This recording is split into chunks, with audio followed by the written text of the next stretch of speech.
Bon, les amis, j'ai tellement hâte de voir cet épisode. Je suis assise en face de quelqu'un qui, je dois le préciser, est extrêmement jaloux de moi. Je vous laisse écouter ce qu'il a déclaré lui-même lors de son récent spectacle. Et j'ai même été nominé pour le titre d'antisémite de l'année 2024. Mais je n'ai pas compris. Je n'ai pas gagné. Vous savez qui a gagné l'année dernière? Antisémite de l'année? Candace Owens. Oui, Candace Owens. Ouais. Roi DI. Des conneries de gauchistes woke. Il fallait absolument le donner à une femme noire. Oui, mais cette année, qui a reçu le prix de l'antisémite de l'année? Oui, Tucker Carlson. Ouais, la suprématie blanche, Josh. Ouais, bébé. Oui, oui, oui, bébé. Oui, oui. Oui, la planète se régénère. Et en fait, l'une des nominées pour l'antisémite de l'année cette année était Miss Rachel. Imagine que toi et Miss Rachel ayez une chose en commun et que cette chose soit l'antisémitisme. Le monde est devenu un peu ridicule. C'est l'un de mes comptes préférés. C'est le Forbes 30 under 30. Dès qu'il mentionne à quelqu'un, je me dis que je dois suivre cette personne. Qu'est-ce que c'est? Stop à l'antisémitisme. Ce n'est jamais de l'antisémitisme. Le compte est une parodie de lui-même. Mais je veux préciser que ce n'était pas Deary, c'est moi. Je pense que j'ai juste eu de meilleurs résultats en 2024 que toi. Je suis juste jaloux. Oui, tu es jaloux. J'apporte ma jalousie à l'émission. J'apporte ma jalousie à Nashville. Et je suis vraiment très contrarié de ne pas avoir gagné. C'est ce que serait pour moi le prix que j'aurais vraiment mérité. Je, Je sais. Et tu as essayé de faire voter tous tes proches pour toi. Tu as essayé de contourner le système. Je ne t'ai même pas demandé de voter pour moi. J'ai gagné honnêtement, à la loyale. En grande partie grâce au fait que j'ai été virée de Daily Wire cette année-là. Ouais, et tu y es un peu pour quelque chose. ah bon? Oui, en fait, C'est c'est une histoire que je n'ai jamais racontée. d'accord. Mais je pense que tu y es pour quelque chose, mais on ne m'a plus autorisé après. Je t'avais regardé et on devrait montrer cet extrait dans un instant, mais tu as été mon déclic sur ce qui se passait à Gaza. Donc je t'ai regardé, l'extrait est devenu complètement viral. Tu étais avec Pierce Morgan, ouais. Et c'est pour ça que les humoristes sont les meilleurs, parce que tu ne te battais pas. Tu étais d'accord avec lui. C'était de l'humour noir. Et tu as brandi un graphique en demandant quel était le taux de change actuel pour les Palestiniens. Tu, Tu étais là, genre, je suis d'accord avec Ben Shapiro. Non, je suis d'accord. Non, évidemment, il faut tuer ces fils de PUTE. Et voici ce que nous avons fait cette année et cette année. Et voici combien d'entre eux ont dû mourir. Et voir ce graphique et se dire, attends une seconde, qu'est-ce qui se passe? Pourquoi autant de Palestiniens meurent-ils? Ça m'a fait prendre conscience qu'il y avait une grande partie de la conversation dont je n'étais pas au courant. Alors je suis allée voir mon producteur à l'époque et je lui ai dit, on devrait inviter ce type. Il devient viral. Je ne sais pas qui il est, mais j'aimerais vraiment entendre l'autre point de vue. Et mon producteur a remonté l'information et est revenu vers moi en disant qu'on n'avait pas le droit d'inviter Wassim Youssef. Et j'ai dit, c'est bizarre. Pourquoi? Et la réponse que j'ai eue, c'est parce que tu as blessé les sentiments de Ben. Je ne plaisante pas. Elle l'a eu par écrit. j'ai entendu Ben. Je suis Ben. Je suis désolé. Je suis désolé, Ben. Je t'ai entendu. As-tu entendu ton sentiment? Je suis vraiment désolé. Je t'ai blessé. Voici la vérité sur Ben. Je serai honnête. Je pense sincèrement que Ben Shapiro, est une personne très, très, très, très talentueuse. Parce que c'est un menteur extrêmement sûr de lui et doté d'une assurance absolument incroyable. Il ment tout simplement très facilement et il ment si bien que j'ai honte de ne pas pouvoir le croire. Toi, Tu sais, et le truc, c'est qu'il parle très vite. Je ne sais pas pourquoi il parle aussi vite parce que les faits ne peuvent pas suivre il ne rattrape jamais. leur retard. Il parle, tu sais à quelle vitesse il parle? Il est comme une grenouille robotique.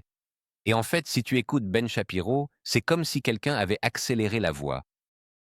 En fait, si tu le ralentis, tu obtiens une voix normale. Parce que, comme il parle très vite, la vérité est encore en train de charger. C'est vrai, c'est vraiment en train de charger. Ouais, et en fait, je suis très surpris d'avoir entendu Ben ressentir quelque chose, parce que Ben dit souvent que les faits se moquent de tes sentiments. Ouais, bon. Mais avec Ben, il se moquait aussi de la vérité. Ouais. Et donc, c'est l'une des choses. Il ne débat jamais vraiment avec des adultes. Et donc, c'était un moment où je voulais vraiment en apprendre plus parce que j'étais stupéfait par le graphique que tu avais montré. Et je me disais, waouh, je suis allée en Israël. J'ai été dans les environs. Comment ai-je pu passer complètement à côté de tout ça? Et il doit sûrement y avoir autre chose. Et une fois que j'aurai animé un débat ou eu une discussion différente, alors je verrai la façon israélienne et je pourrai mieux défendre mes positions. Et puis j'ai très vite compris qu'on n'a pas le droit d'emprunter cette voie. On n'a pas le droit de commencer à poser des questions pertinentes. Et puis, bien sûr, je suis vraiment devenu haineux. Tweet, le génocide est mal. Oh mon Dieu! Comment as-tu pu? Je ne... C'est pas. Le génocide est toujours mal. Chaque mot de cette phrase laisse... Je sais. C'est un terrain brûlant. Mais voilà le truc. J'ai 3 histoires différentes à propos de Ben Shapiro pour montrer à quel point il est talentueux à changer les faits en temps réel. La première histoire s'est passée très récemment à Turning Point, USA, lorsqu'un jeune est venu comme un gentleman et a commencé à poser des questions sur le bombardement de l'USS Liberty et la façon dont Ben Shapiro a répondu.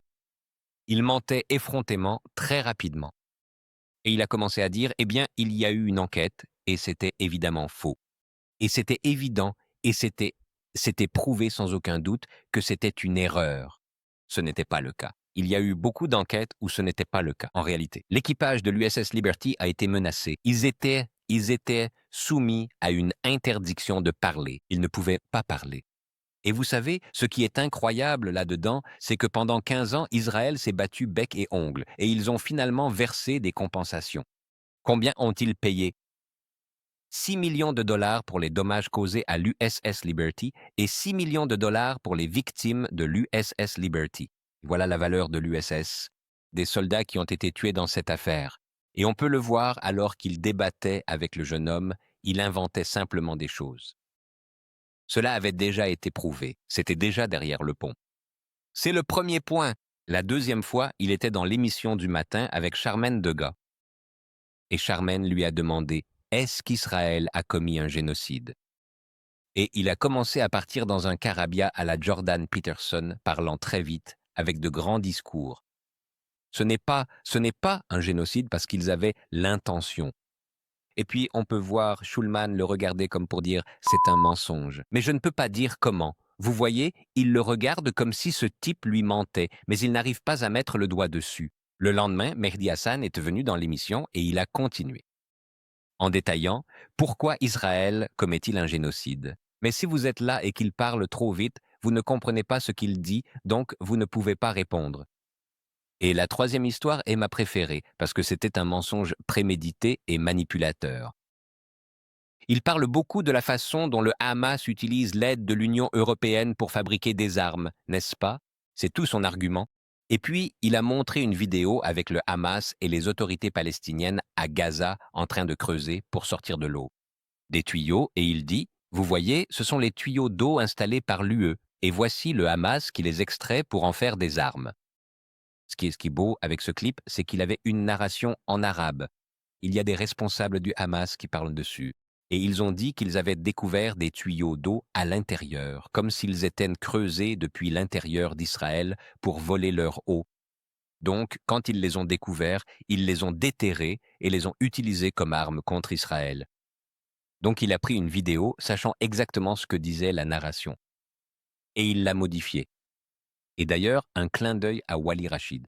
Tu avais déjà montré une vidéo de lui dans ton émission à propos des petits centres commerciaux israéliens dans les centres commerciaux, si tu te souviens. Oui, comme de petits nœuds d'espionnage aux États-Unis, dans les centres commerciaux. C'est ça. Donc voilà 3 exemples de la façon dont ce type ment intentionnellement.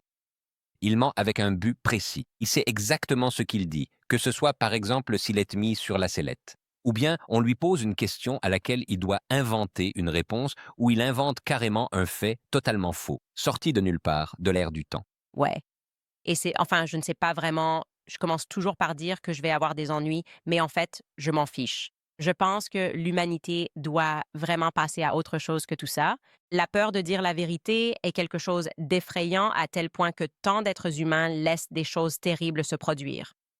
Parce qu'il y a cette peur silencieuse d'être pénalisé pour avoir dit la vérité. Et moi, c'est justement ce que j'ai abandonné en 2025. En 2026, je ne garderai plus les secrets de personne. Mais pour revenir à ce que tu disais à propos de l'USS Liberty, juste pour te montrer jusqu'où ça va en matière de protection des secrets, j'ai reçu une lettre de Phil Turney, l'un des survivants de l'USS Liberty que j'ai invité sur mon émission.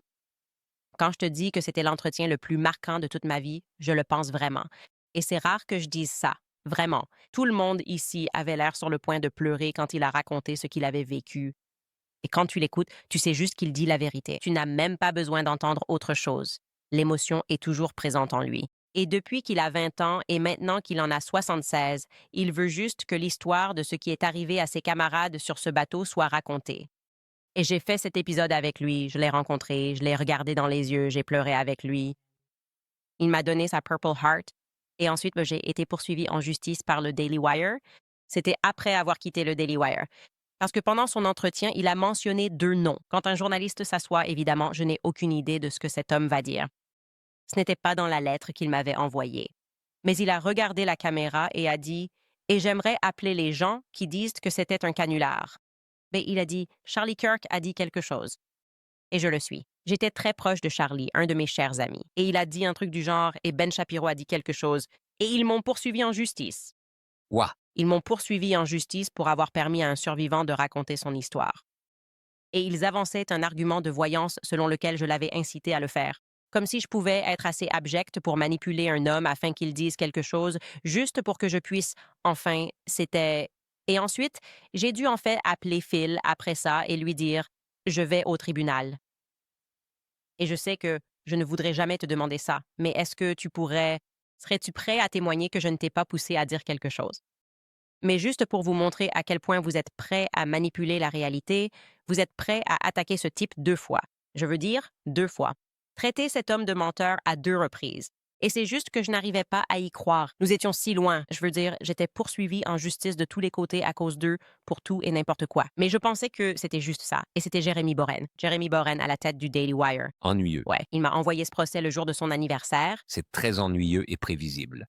Il va y avoir beaucoup de procès à cause de cet épisode. Salut. Ouais, et j'ai abandonné l'année dernière. J'ai dit, c'est fou. C'est comme ça qu'on en est arrivé là pour comprendre ce qui se passe à Gaza, pour voir ce que Jared Kushner y fait. C'était une affaire immobilière. Et ils sont prêts à tout faire en Amérique pour s'assurer que personne ne se souvienne des Palestiniens. On peut déjà le voir. Faire passer des lois, comment on va réécrire l'histoire. Je veux dire, ils le disent sur scène. Ouais, par exemple, Mike Pompeo est allé à cet événement et il a dit que la façon dont on se souviendra du 7 octobre ne sera pas celle dont on s'en souvient aujourd'hui.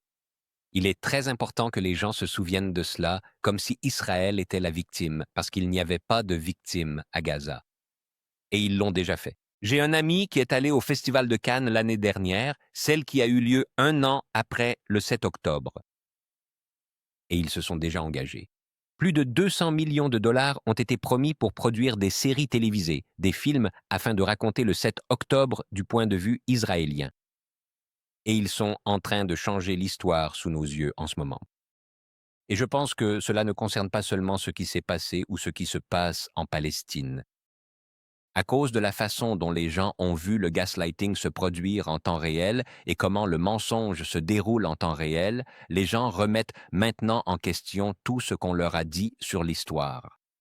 De la Seconde Guerre mondiale à JFK, du 11 septembre à la guerre en Irak, parce que nous avons assisté à un gaslighting digne des Jeux olympiques, car Israël ne ment pas seulement pour cacher la vérité. Ils mentent par pur plaisir. Ils le font simplement parce que ça les amuse. Et la façon dont ils mentent, en fait, juste pour t'épuiser. Parce que maintenant, tu regardes tout ce qu'on nous raconte. Genre, comment peux-tu croire un pays qui a une histoire très lucrative d'opérations sous fausse bannière? Il y a en fait 2 opérations sous fausse bannière. Il y en a beaucoup en réalité. Tout d'abord, il y a par exemple l'attentat à la bombe contre l'hôtel King David en Palestine. 92 soldats britanniques ont été tués. Et les auteurs de ces actes appartenaient à la Haganah et étaient déguisés en Palestiniens. 1950 à 1951, il existe un auteur juif israélien du nom d'Avish Laim. C'est un juif irakien. Il a également écrit 3 livres sur le sort du peuple juif en Irak. Et le sort tragique du peuple juif en Irak n'était pas imputable aux Irakiens. C'est Israël et le Mossad qui en sont responsables. Parce que lorsqu'ils ont créé l'État d'Israël, ils ne savaient pas comment faire venir tous ces juifs des pays arabes. Il était facile de les faire venir d'Europe, mais ils ne l'ont pas fait. Mais les Juifs d'Irak, d'Égypte et du Maroc y vivaient depuis des centaines d'années. Ils ont donc eu besoin de les pousser à partir. Ainsi, en 1950-1951, Israël envoie un agent du Mossad. Et ensuite, ils mènent 4 à 5 attentats à la bombe différents contre des synagogues juives et la communauté juive. Ils ont tué leur propre peuple. Le 7 octobre. Oui, et cela s'est passé en Irak. Et ensuite, à cause de cela, 150 000 Juifs sont partis en Israël en seulement 1 an et demi. Et puis le même homme qu'Israël a envoyé, je ne peux pas, son nom m'échappe maintenant. Après l'Irak, il est allé en Égypte et il a dirigé l'affaire Lavon en 1954. Et tu sais ce qui est drôle avec l'affaire Lavon? Après que la cellule dormante, la cellule d'espionnage, a été découverte. Israël a nié tout lien avec ces personnes, bien sûr, pendant 51 ans. Et puis, en 2005, ils l'ont finalement reconnu en donnant aux participants de l'opération Lavon des certificats de participation comme une carte Amazon ou quelque chose du genre.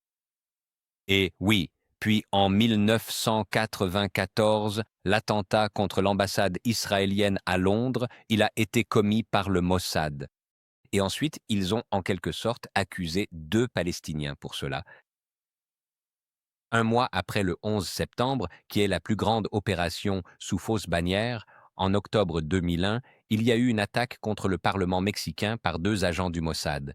Et eux aussi faisaient semblant d'être palestiniens, mais ils ont été découverts avant l'attentat. Donc tu vois tout ça, et bien sûr, il y a l'attaque de Bondy. Je crois que j'ai donné des photos à un de tes producteurs, comme Arsène Ostrovski, qui est l'un de ses trolls sur Twitter. Il se trouve qu'il était le 7 octobre, un survivant du 7 octobre. Et ensuite, il publie sa photo, un selfie, alors qu'il est allongé par terre et qu'il a du sang partout sur lui. Oui, c'est cette photo. D'accord. Qui évidemment a l'air fausse. La meilleure photo, c'est la suivante, quand il est tout bandé. Oui, Tu vois, il n'y a pas une seule trace, pas une goutte de sang sur le bandage. Et il n'y a aucun soignant digne de ce nom qui laisserait vraiment un visage comme ça, couvert de sang. Ils doivent d'abord le nettoyer. Comment peut-on croire un pays qui ment 24 heures sur 24 de cette façon? Comment peut-on prendre pour argent comptant quoi que ce soit de ce qu'ils disent? oui, c'est effrayant. C'est vraiment effrayant. Et je le dis franchement. Et c'est, tu sais, c'est pour ça que je pense. Pour moi, pour essayer de comprendre, j'ai dû déterminer quelle est la théologie directrice ici, parce que ce n'est évidemment pas le judaïsme. C'est comme tu ne tueras point. On ne peut pas simplement violer ce commandement encore et encore, puis continuer à insister que c'est à propos de je suis juif, je suis juif. Et plus je remontais dans l'histoire, plus je voyais qu'il y avait de petites modifications dans les livres, et maintenant j'ai lancé mon club de lecture. Et j'encourage les gens à comprendre la fondation d'Hollywood, parce que ce dont tu parles, c'est d'une troupe d'acteurs, de performeurs. C'était des forains, c'était des gitans. Ils deviendront tout ce qu'ils doivent devenir pour accumuler du pouvoir. Et j'ai été, en quelque sorte, à supplier virtuellement les personnes juives qui s'opposent au sionisme d'apprendre cela, parce que ces gens apparaissent partout, dans différents pays. Ils apprendront des langues. Ils seront, tu sais, aujourd'hui, nous sommes catholiques, demain, nous serons autre chose. Et c'est en gros ce qu'est Hollywood. Si tu y réfléchis, c'est une grande opération psychologique. Tous les films qu'ils réalisent, ils veillent à ce qu'ils soient diffusés dans les salles de classe. Ils conditionnent vos enfants à croire qu'ils sont toujours des victimes, que rien d'autre ne s'est jamais produit. Et puis, quand on commence à apprendre la véritable histoire et qu'on commence à se poser des questions, et pour moi, en apprendre davantage sur la révolution bolchevique. Et puis on se dit, mais où sont passés tous ces bolcheviques? Oh, oh, oh, Bibi Milikovski. Maintenant, il veut vous faire croire qu'il est juste juif et qu'il n'y a rien d'autre à voir. Non, c'est plutôt qu'ils deviendront ce qu'ils doivent devenir. Je souhaite toujours avoir un rôle à Hollywood. Leur cerveau est câblé. C'est une pathologie. Leur cerveau est programmé pour mentir. Ce sont des sionistes. Je n'ai jamais rien vu de pareil. Ne rien ressentir lorsqu'on ment sur les gens, lorsqu'on les salit, des gens qu'on connaissait. Les gens avec qui tu étais ami, les gens qui aiment Charlie Kirk, d'accord, quoi.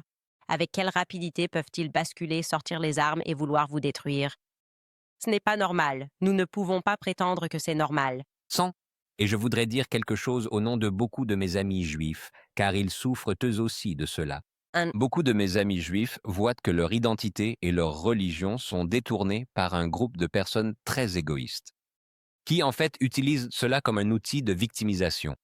C'est exactement comme si des musulmans, donc des gens de l'État islamique ou d'Al-Qaïda, s'appropriaient soudainement notre culture, notre religion, mais qu'ils avaient maintenant l'argent et le pouvoir pour en faire la norme. Et beaucoup de mes amis juifs ont le sentiment d'être réduits au silence, mis de côté. Nous avons vu de nombreux artistes, réalisateurs, actrices et acteurs juifs prendre la parole et vous voyez ce qui se passe. Là-bas, ils sont traités d'antisémites dès le lendemain. Un de mes amis les plus proches, Matt Lieb, est humoriste, il fait du stand-up. Il a par exemple tout un spectacle qui s'appelle Bad Hasbra et il parle justement des techniques de Hasbra. Il m'a dit qu'à 26 ans, il était un sioniste libéral convaincu et qu'il était parti en voyage birthright en Israël. Et puis, la chose qui l'a fait changer d'avis, il a dit « On était tous une bande de jeunes de 20 ans ». Et là, on découvre que l'intervenant principal de notre événement, c'était Benjamin Netanyahou, accompagné de Myriam Edelson. C'est comme attendez une minute, ça fait beaucoup d'efforts. C'est vraiment trop d'efforts pour nous faire venir. Et ensuite, il est rentré chez lui et il a commencé à se renseigner davantage. Et maintenant, il est complètement devenu un juif antisioniste. Et il y a beaucoup de ces personnes. Et je me sens tellement mal qu'ils doivent, c'est juste, ils ne peuvent pas s'empêcher de porter tout ça sur leurs épaules. Que toutes ces choses, que ce que font ces gens du pouvoir, ça rejaillit un peu sur toute la communauté. Mais il y a tellement de gens qui en ont juste assez d'être assimilés à ces psychopathes. Parce qu'ils ne sont pas là, c'est ce que je dis. Ce n'est pas une religion, c'est une philosophie politique, d'où l'importance de faire la distinction.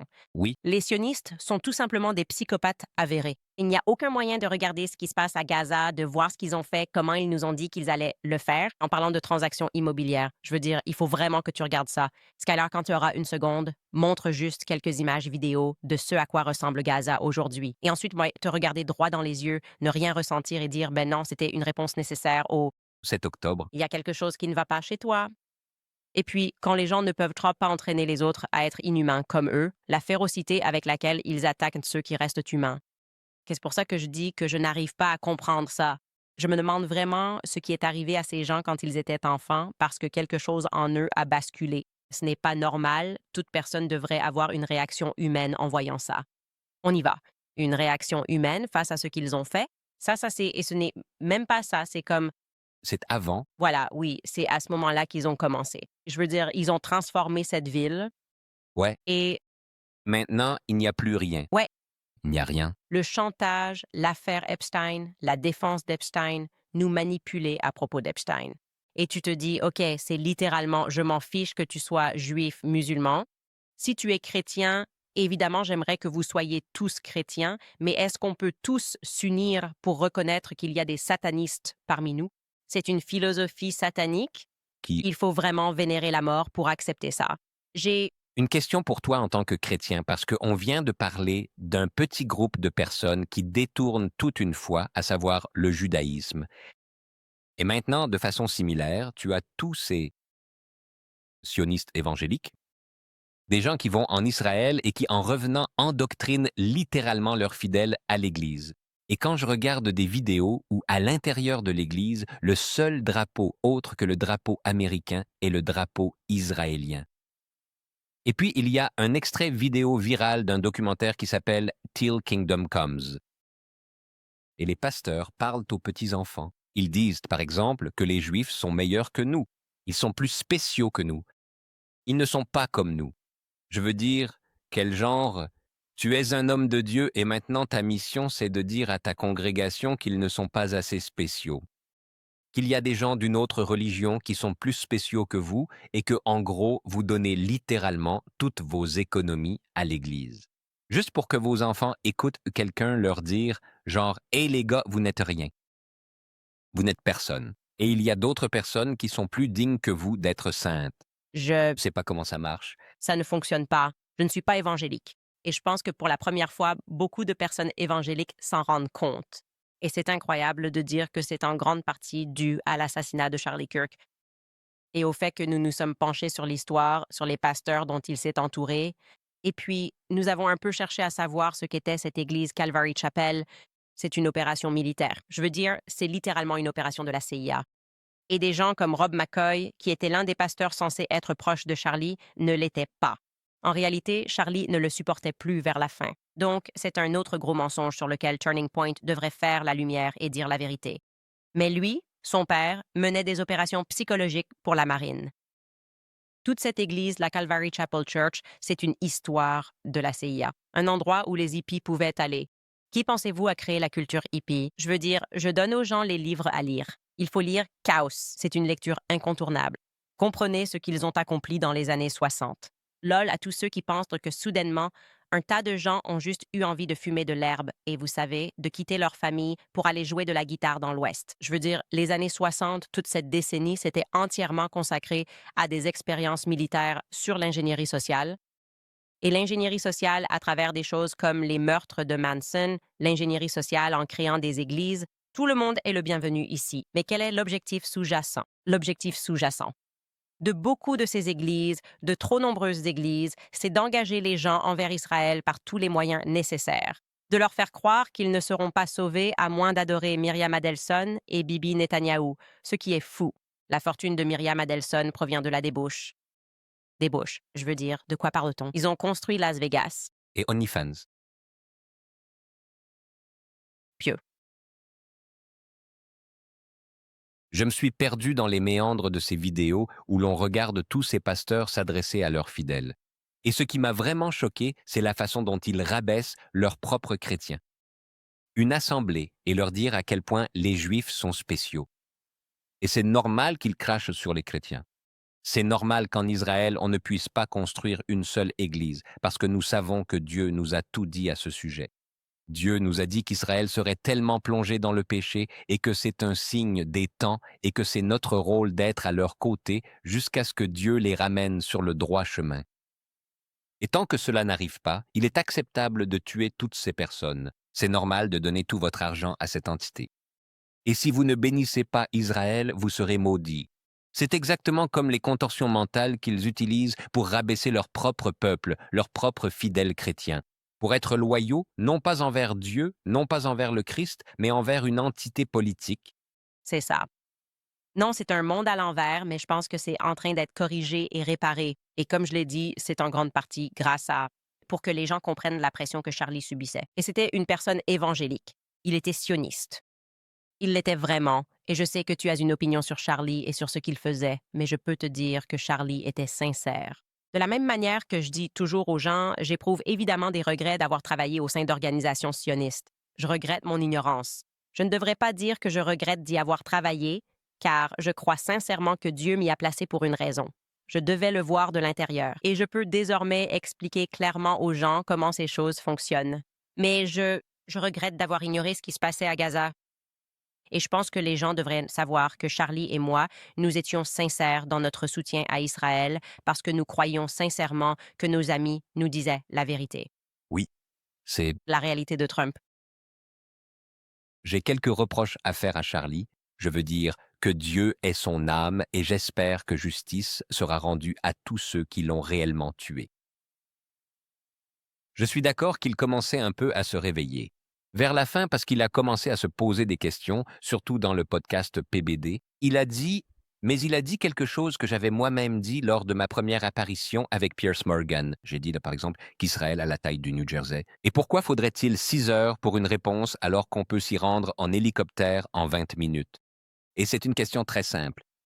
Mais si tu poses cette question, tu es traité d'antisémite. Mais il a aussi posé d'autres questions sur les ordres de ne pas intervenir. Il a commencé à parler, par exemple, de l'aide. Il adoptait un point de vue America First, ce que je respecte. Mais mes problèmes avec Charlie concernaient plusieurs choses. D'abord, je pense que tu as déjà vu la vidéo où j'ai dit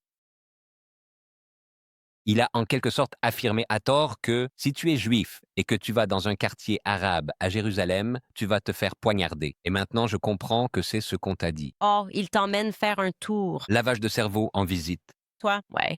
Mais les deux autres choses que, tu sais, encore une fois, il est maintenant entre les mains de son Créateur. Mais quand il a dit, peu avant sa mort, Eh bien, vous savez, les musulmans, vous êtes comme, ils jettent les homosexuels du haut des immeubles. Maintenant, il n'y a plus de hauts immeubles à Gaza pour, genre, les musulmans stupides. Et ça a blessé beaucoup de musulmans de voir ce passage. C'était vraiment, oui, c'est vraiment, vraiment, vraiment terrible. Parce que c'est comme, ouais, comme tu sais, comme vous n'avez plus d'immeubles pour expulser les homosexuels depuis les hauteurs. Musulmans stupides. Et puis, la veille de sa mort, il a tweeté. Affirmer que l'islam est l'épée dont la gauche se sert pour égorger l'Amérique. Donc, il ne l'a pas fait, il ne nous appréciait pas davantage. Et je comprends cela, car peut-être qu'il suivra son propre chemin si on lui en laisse le temps. Charlie ne gérait plus son Twitter, Andrew Colvett s'en occupait. Il l'avait donc abandonné. Mais c'est intéressant. Je ne me souviens pas qu'il ait tweeté ça, mais il pensait vraiment que, tu sais, la menace de l'islam, il y croyait totalement et il en a parlé à plusieurs reprises. Et donc, À un certain moment, tu avais aussi des idées très négatives à ce sujet. moi, Je veux dire, je me souviens que tu disais que, ça faisait partie du lot. donc, C'est comme quand tu pars, comme je le disais lors de ce voyage en Israël, c'est tellement étrange d'y repenser parce que je ne pense pas être idiot. Mais apparemment, j'acceptais tout ce que me disaient ceux que je considérais comme mes amis sionistes. Ils sont très doués pour jouer le rôle, faisant croire qu'ils veulent ton bien pour t'aider à éviter les pièges. Ils te guident pour tes débuts en politique. Laisse-moi faire. On essaye juste d'ouvrir une ambassade. Charlie et moi y étions pour ça. Là, on essaie juste d'ouvrir une ambassade et, tu vois, regarde ces affreux musulmans qui nous lancent des choses et essaient de tuer des gens à la frontière. Et tu vas être en sécurité. Et on a prévu de la sécurité pour toi, pour te protéger de ces affreux musulmans. Donc, c'est littéralement une opération psychologique et je veux que les gens sachent qu'il faut distinguer ceux qui croient vraiment à ce qu'ils disent, par opposition à ceux qui, littéralement, reçoivent de l'argent et défendent des psychopathes alors que c'est très évident. Et je pense au 7 octobre, en avançant rapidement jusqu'à aujourd'hui, toutes les informations qui sont maintenant disponibles, maintenant que cet argument, ce débat a en quelque sorte débarqué sur les côtes américaines, c'est-à-dire que des gens se font virer, excommunier, salir, des gens que tu connais, toi, maintenant, toi, l'information est accessible. Et Charlie était en train de changer. C'est la réalité. C'est simplement ce qui se passait. Et ils ont essayé d'enterrer cela. Et lui, il a dit non, voici un fait intéressant. Quand Bibi a fait une petite tournée et est passé dans toutes les émissions en août, Charlie ne l'a pas laissé venir dans la sienne. Charlie a dit non à Bibi Netanyahu. Quand Bibi voulait faire passer Turning Point à un niveau supérieur, Charlie a dit non. D'accord, à Bibi Netanyahu, qui est un gangster. On ne dit pas non à Bibi Netanyahu, tout le monde le sait. Et donc, je veux simplement que les gens sachent la vérité, à savoir que, et évidemment j'ai publié des messages, ils ne m'ont laissé d'autre choix que d'abandonner la cause pro-Israël. Maintenant, est-ce que cela veut dire qu'il n'aurait pas, par exemple, tout absorbé de ce qui se passait au Minnesota et qu'il aurait quand même continué à réfléchir à tout ça? Bien sûr, évidemment qu'il l'aurait fait. oui, il voyait les choses à travers un certain Un, prisme très conservateur, très nationaliste chrétien. Je comprends ça. Et encore une fois, il était jeune. Et peut-être qu'avec le temps, il aurait pu, comme, passer de l'autre côté, comme toi. Et donc, vous savez, maintenant, je crois que tout ce que j'ai dit à propos de, je ne sais pas, c'est un peu tiré par les cheveux, mais peut-être, nous étions debout, avec 9-11. C'était l'opération psychologique ultime. Il nous obligeait à nous lever tous les jours à l'école. 9/11. N'oublie jamais. Trouver le passeport fit un bruit de ferraille. Mais nous n'étions que des enfants, n'est-ce pas? Pense à quel point j'étais jeune. Ils savent donc comment marquer les esprits quand tu es un enfant et que tu as peur. Quand tu ne sais rien et que tu as peur, c'est le moment idéal pour laisser une empreinte. On va s'occuper de toi et veiller à ce que ces méchants musulmans ne rentrent pas. Il suffit d'enlever tes chaussures et ta ceinture. Plus aucun méchant musulman ne te touchera. Et tu te dis, d'accord, comment s'y plier? C'est une opération psychologique. Et c'est pourquoi, même quand nous avons révélé hier, tu sais, une partie de ces appels d'Erika 5 jours après la mort de son mari, et elle fait appel à Turning Point USA aux employés en mode, tu sais, c'est bon. Je vais vous protéger. Elle utilise exactement la même stratégie. Je vais vous protéger. Vos emplois sont en sécurité. Nous sommes une famille maintenant. Après un traumatisme, c'est du lien traumatique. C'est un traumatisme. Et tu ne sais pas ce qui se passe, mais je suis là pour te protéger. Maintenant, travaille dur et rapporte-moi de l'argent. Charlie est avec nous au bureau. Au bureau. Au bureau. Au bureau. Elle dit, il ne te voudrait pas à la maison, assis. Il te regarde pendant que tu es seul, avec ta chaussette dans ton lit. Il danse. Il danse au paradis quand vous êtes au bureau. Oh mon Dieu. Je n'en reviens pas du choix des mots. C'est tout simplement du chantage affectif à l'extrême. Qu'en penses-tu? Que pensez-vous d'Erika Kirk? Erika Kirk, Que pensez-vous d'Erika Kerr? est-ce que je risquerais d'être poursuivi en justice? Lancé Il est dans la pile. de Oui. volonté. Je ne veux rien dire de controversé. Elle l'a fait, mais je ne veux pas. Elle était dessus. Je ne veux pas entrer là-dedans. Je ne... Je ne veux pas entrer là-dedans. Elle en fait partie. J'ai hâte que ça soit... Coupé. C'est une taupe. Mais je ne dirai jamais, jamais rien de négatif à ce sujet. Qu'en penses-tu? Je veux dire, juste de l'extérieur, en regardant ça comme quelqu'un qui n'était pas fan de Charlie Kirk. J'apprécie en fait d'entendre ce point de vue parce que je vois mes propres biais en y entrant. Je voudrais avoir la force de deuil d'Erika Kirk. Elle fait son deuil comme personne d'autre. Je... Je voudrais avoir eu ce genre de sang-froid pour faire le deuil des gens que j'aime comme ça, parce qu'elle donne de l'espoir à chacun d'entre nous, que ça n'a finalement pas tant d'importance. Et tu sais, ce qui est drôle, c'est qu'ils utilisaient la même chose pour revenir aux opérations psychologiques où ils nous disent de suspendre la rationalité. Et que c'est surnaturel et que c'est parce que, tu vois, Dieu est avec elle. Et tu vois, même quand elle a dit à Jessie Waters qu'elle n'avait même pas eu besoin de prendre un somnifère, qu'elle n'avait pas eu besoin de boire un verre de vin, qu'elle avait bien dormi, elle a dit qu'elle avait bien dormi et accepté que c'était ce que Dieu voulait aussi instantanément.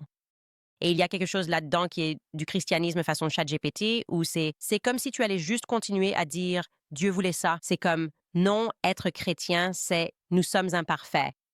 Nous ne sommes pas, bien sûr que tu vas te confronter à Dieu, tu vas marchander avec Dieu. Nous n'y arrivons pas toujours. Bien sûr que tu vas poser des questions. Pourquoi cela devait-il arriver? Nous ne sommes pas parfaits. Nous ne sommes pas Jésus-Christ. Ce qui me dérange encore plus qu'Erika Kirk, c'est que, je veux dire, Erika joue un rôle, mais il y a des gens qui sont censés servir le peuple américain, comme le directeur du FBI. Monsieur Kash Patel, qui, même avant d'entrer en fonction, il a dit « L'Amérique doit se réveiller et donner la priorité à Israël », ce qui est une chose très étrange à dire. Il vit à Las Vegas, Par un directeur du FBI. avec un type. Oh là là, le fameux piège à miel. Non, il ne vit pas avec elle. Elle vit ici. Oh, elle vit ici, et lui vit avec elle. Oh, c'est le directeur du FBI, et je ne sais pas. Je veux dire, je suis un nouveau citoyen ici. Je ne fais qu'énoncer un fait. Mais oh, à Las Vegas, c'est là que, tu sais, le gars de la cybersécurité israélienne a aussi été découvert comme pédophile, puis il a été relâché. Tu sais ce qui est tellement drôle dans cette histoire? Je suis sûr que tout le monde ici connaît cette histoire. Il y a le chef de la cybersécurité au bureau de Netanyahou. Il vient à Las Vegas juste, tu sais, pour passer le temps. Il a été trouvé avec un mineur et c'était une opération d'infiltration, mais ensuite il a été autorisé à partir. C'est arrivé au Nevada. Tu sais, le plus important dans tout ça, c'est qu'aucun média n'a rapporté que cela s'était produit. ABC, Fox News, CNBC, CNN, rien du tout.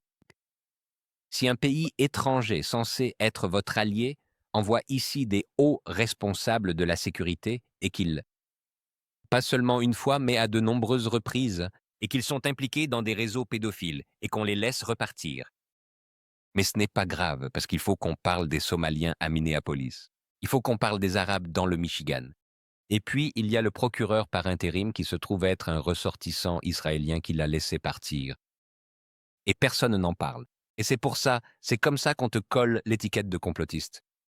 Quand tu commences à parler de choses qui ne circulent pas dans les médias, tu deviens une personne marginale. Si tu n'es pas dans ce moule, si ça n'est pas passé dans les médias traditionnels, alors ça n'a pas eu lieu. Quiconque répète cela est un cinglé, un complotiste, un partisan de la Terre plate, peu importe. Mais c'est la réalité, et voilà ce que j'ai découvert en venant ici aux États-Unis. En tant que personne venant d'un pays du tiers-monde où l'on est habitué à la censure et où l'on a l'habitude de ne pas dire la vérité telle qu'elle est. Ici, personne ne va cacher la vérité, mais ils choisiront de ne pas la dire. Et ils vont parler d'autres sujets et leur donner une plus grande tribune. Donc, quelqu'un comme Jake Lang ou Tommy Robinson, peu importe, ils vont et commencent à faire ce genre d'agitation, ils trouveront quelqu'un comme Elon Musk, avec par exemple des dizaines de millions d'abonnés qui relaient ça sur Twitter. Et ça devient une information, mais ils ne diront jamais rien sur le reste. Tout ce à quoi vous êtes confrontés dans les actualités, c'est ce qu'ils veulent que vous voyiez, ils ne vont pas le cacher. Genre, hé, on a la démocratie, mais on n'en parlera pas. C'est comme ça qu'ils orientent sélectivement le récit. Par exemple, ce qui s'est passé le 7 octobre, j'appelle ça le choc et l'effroi. Tu sais comment l'Amérique est allée en Irak et a utilisé le choc et l'effroi, une attaque extrême? Ils font pareil. Des bébés décapités, des bébés dans des fours, des femmes enceintes qui se font alors, et c'est devenu tellement émotionnel.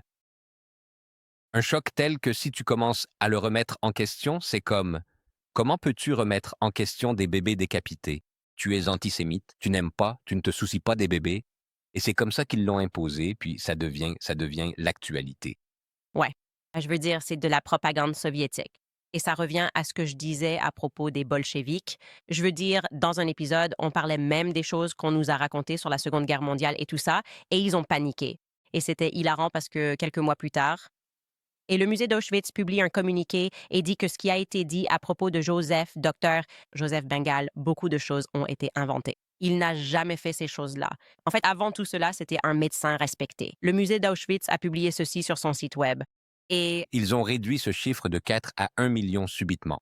je veux dire, il y a eu beaucoup de changements, mais vous n'avez pas le droit de connaître l'histoire ni comment les chiffres évoluent. Et j'étais reconnaissant de pouvoir m'asseoir avec Norm Finkelstein et de lui avoir posé cette question, vous savez, parce qu'il est comme un parent pour moi. L'un de ses parents était à Auschwitz et l'autre parent était, j'ai un trou de mémoire, dans lequel des autres camps ils étaient. Et il a dit, il le reconnaît. Il a dit, oui, bien sûr. Il a dit, mes parents m'ont dit que certaines personnes enlevaient leurs tatouages et que d'autres s'en faisaient faire, vous savez, des gens qui, je crois, voulaient blanchir leur identité. Je lui ai parlé de cela, du fait que certains se faisaient passer pour des victimes, et en réalité, ils étaient les auteurs de nombreux crimes commis contre les chrétiens, des massacres de masse de chrétiens dont on n'a pas le droit de parler. Les principales victimes de la Seconde Guerre mondiale n'étaient pas les Juifs, mais les chrétiens. Et quand on dit cela, ils s'énervent car ils ont travaillé des décennies à manipuler les gens pour faire croire que les seules victimes de l'histoire étaient les Juifs. Et c'est tout simplement faux en soi. Et c'est un mensonge et nous devons faire un meilleur travail pour rétablir la vérité. Et d'ailleurs, ça ne me dérangerait même pas si c'était vraiment l'histoire. Ouais, Mais le fait qu'ils utilisent cela pour combien de films? l'Holocauste sur d'autres, des Palestiniens qui n'avaient rien à voir avec ça, 6 millions de Juifs tués. Nous n'avons pas fait ça. Les... Les Palestiniens n'en faisaient pas partie. On vous les a en fait imposés.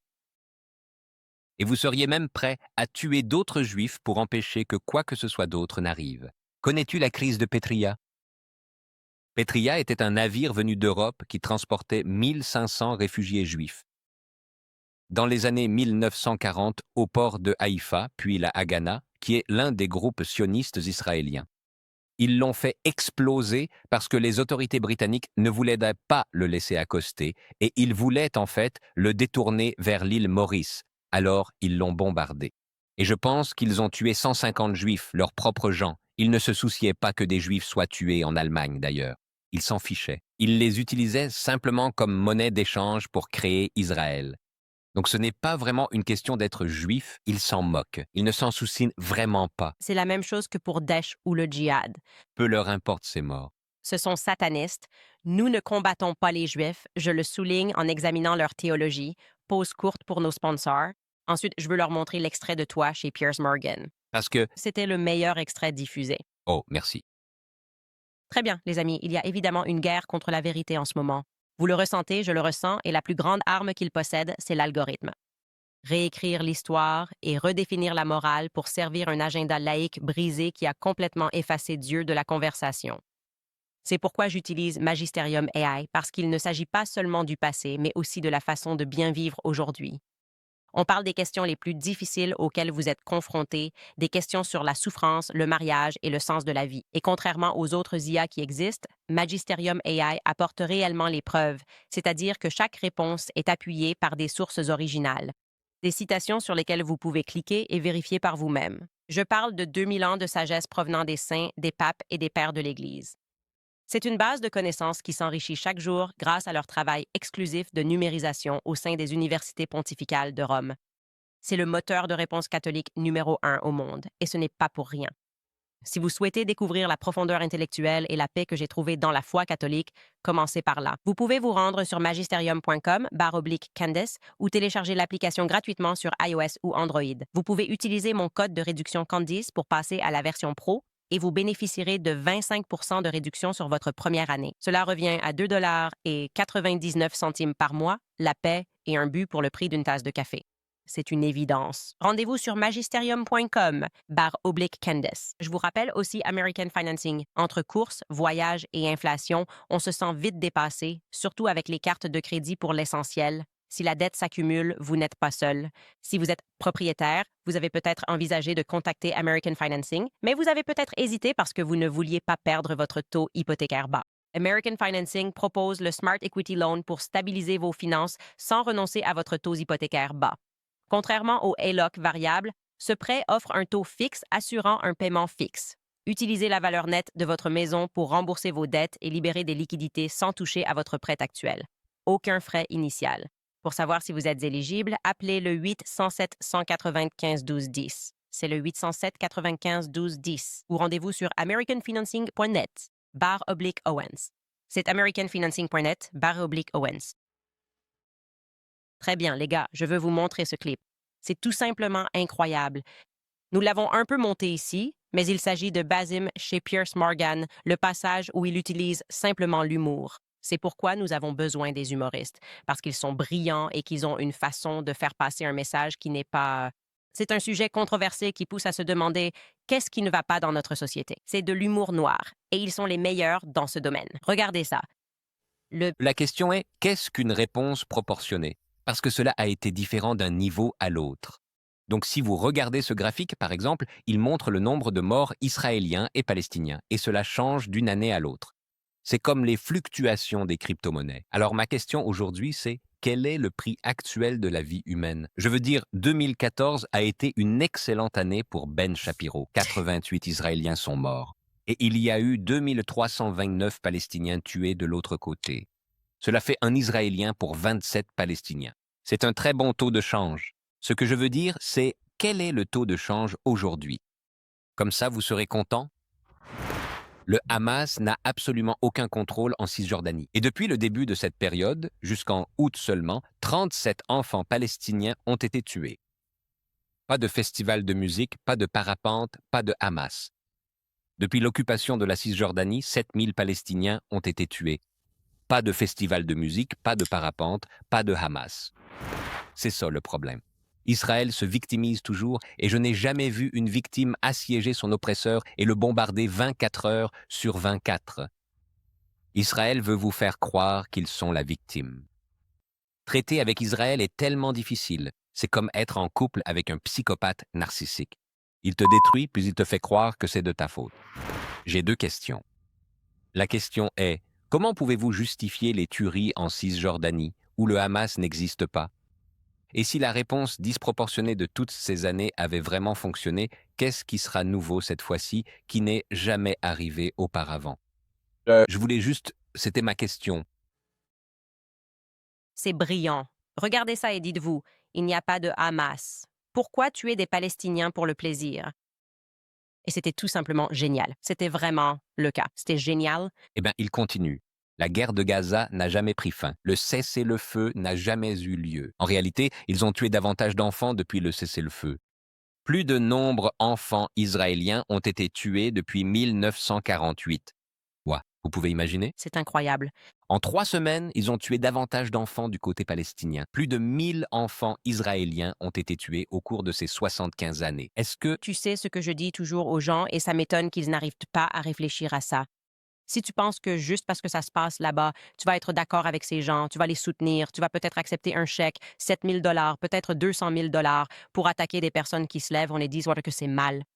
Mais vous ne pouvez pas être assez naïf pour penser qu'ils ne vous tueront pas, vous aussi. C'est, Quoi? s'ils veulent l'Amérique, ils vous tueront. Les fautes, ça arrive aussi? Ouais. Je veux dire, c'est comme la glace, non? A été formée par Tsahal. N'est-ce pas la même tactique utilisée par l'ICE et par de nombreux services de police? Ils reçoivent une formation. En fait, l'un des bureaux de l'ICE, lorsqu'ils ont fait comme des localisations, ils ont découvert que l'un de leurs bureaux de terrain se trouve à Tel Aviv. Oui, c'est ça. Pourquoi un bureau ICE? C'était le département de... La sécurité intérieure. C'était il y a quelques mois. L'ICE, c'est tout récent, il y a 2 jours. Alors pourquoi toutes ces entités de sécurité américaines opèrent-elles depuis Tel Aviv? Mais la question est stupide, parce que tous ces milliardaires, Peter Thiel, Alex Garb, Larry Ellison, ils ont juste une étrange fascination pour Israël. Ils font ouvertement des dons à l'armée israélienne, IDF. Ils ont ouvertement leur siège en Israël. Ils injectent d'énormes sommes d'argent. Ils utilisent leur technologie pour tuer plus de Palestiniens et ils utilisent les Palestiniens comme des cobayes pour tester ces technologies. L'IA a progressé. Des armes horribles et létales. C'est terrible. Et maintenant, l'Amérique les utilise. L'Amérique est en train d'envahir le monde.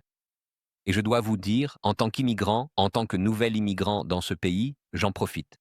Je me dis, pour la première fois, je suis du côté où l'histoire se passe ailleurs. C'est incroyable. Je vous le dis, je commence à m'habituer à cette sensation d'être dans un pays qui peut faire absolument tout ce qu'il veut sans aucune conséquence. C'est une sensation géniale, c'est incroyable. Je sais, j'ai ce genre de, je ne sais pas. On dirait que les gens du tiers-monde qui sont venus dans ce pays, leur traumatisme d'enfance est maintenant la politique étrangère de notre pays. Malheureusement, ouais, malheureusement. Et je crois juste que les gens ne te comprennent pas. On ne peut pas faire les choses à moitié avec un psychopathe. Ils ne ressentent rien. Ils tuent des gens. Ils tuent un enfant. Et ensuite, tu défends ça. Pourquoi penses-tu que tes enfants sont en sécurité? Je ne comprends tout simplement pas la logique de ça. Je te le dis, c'est tellement différent de vivre dans un pays comme l'Amérique qui peut envahir la moitié du monde et quand même organiser les Jeux olympiques. Je sais. Ils peuvent venir envahir ton pays. Et puis le lendemain, c'est comme, tu sais, je vais organiser la Coupe du monde de la FIFA et je vais refuser le visa d'entrée à ton peuple. C'est vraiment un niveau de contrôle de boss ultime. Ouais, Et maintenant, en fait, je suis content que ça arrive au Danemark et qu'on va avoir le Groenland parce que maintenant, je sais que ce n'est pas une question de gens de couleur. de couleur. Je ne sais même plus ce qu'on fait. Et je me dis, j'ai soutenu Trump. Plus de guerre, disait-on. Puis Bibi ordonne. Fais ça. À voler l'argent de Mary Madelson, je n'y fais plus attention. L'Amérique ne voit plus la couleur, j'en suis ravi. Elle voit l'aubaine. C'est juste, Elle ne déteste pas, genre les musulmans. Tu détestes juste les terres sous-exploitées. eh bien, qu'est-ce que tu veux dire, enfin? Est-ce que Tu penses que l'Amérique est maintenant syndic mondial? On voit que tu ne peux pas l'utiliser. ce n'est pas vrai? Je te promets, ce n'est pas l'Amérique. On a peut-être été conditionné, mais c'est très clairement comme un empire israélien. Et LBJ a assassiné JFK, a mis ses gars en place et a pris le contrôle de notre armée. Et tout le reste, c'est juste du bruit d'Hollywood et de la manipulation. Et maintenant, ça craque. Et maintenant, les gens lèvent les yeux et se disent, attends, pourquoi sommes-nous autant contrôlés? Pourquoi nos enfants sont-ils amenés à croire qu'ils doivent soutenir le sionisme? Pourquoi n'ai-je pas le droit de décider si je pense ceci ou cela? L'algorithme bidon, qui fait semblant que certaines personnes sont populaires alors qu'elles ne le sont pas. Et ce réveil massif les a quelque peu paniqués, ils font beaucoup d'erreurs en ce moment. À titre d'exemple, s'en prendre à Mademoiselle Rachel semble être une erreur incroyable. Mais je pense que la plus grande menace pour leur empire, c'est la prise de conscience. Et c'est pour ça qu'ils sont, genre, négligents. Genre, on va juste racheter TikTok. Je ne pense pas que l'argent soit le véritable pouvoir, l'illusion. Le tour de passe-passe résidait en réalité dans l'illusion. Nous pensions tous qu'ils étaient les victimes. Nous avons regardé les films, nous l'étions, nos enfants aussi, nous étions en classe. Nous avons adhéré à la rhétorique du 11 septembre. Le danger pour eux, c'est que tout à coup, 330 millions de personnes, si c'est bien le nombre d'habitants en Amérique aujourd'hui, se réveillent et se disent « Attendez une seconde. En fait, je pense que ce que vous faites est vraiment horrible. » Quelle sera leur prochaine action? Je vais vous le dire. Les citoyens américains se rendent compte aujourd'hui à quel point il est facile de passer du statut de citoyen d'un pays du premier monde à celui d'un pays du tiers-monde. Parce que voici la différence. Les gens dans le monde en développement, en Afrique, en Asie et en Amérique latine, nous savons tous. Nous savons que les gens au pouvoir sont corrompus. Nous savons tous que les gens au pouvoir sont terribles. Il leur arrive toutes sortes de choses mauvaises, mais nous ne pouvons pas nous exprimer parce que c'est trop dangereux. Alors nous nous taisons, mais tout le monde sait.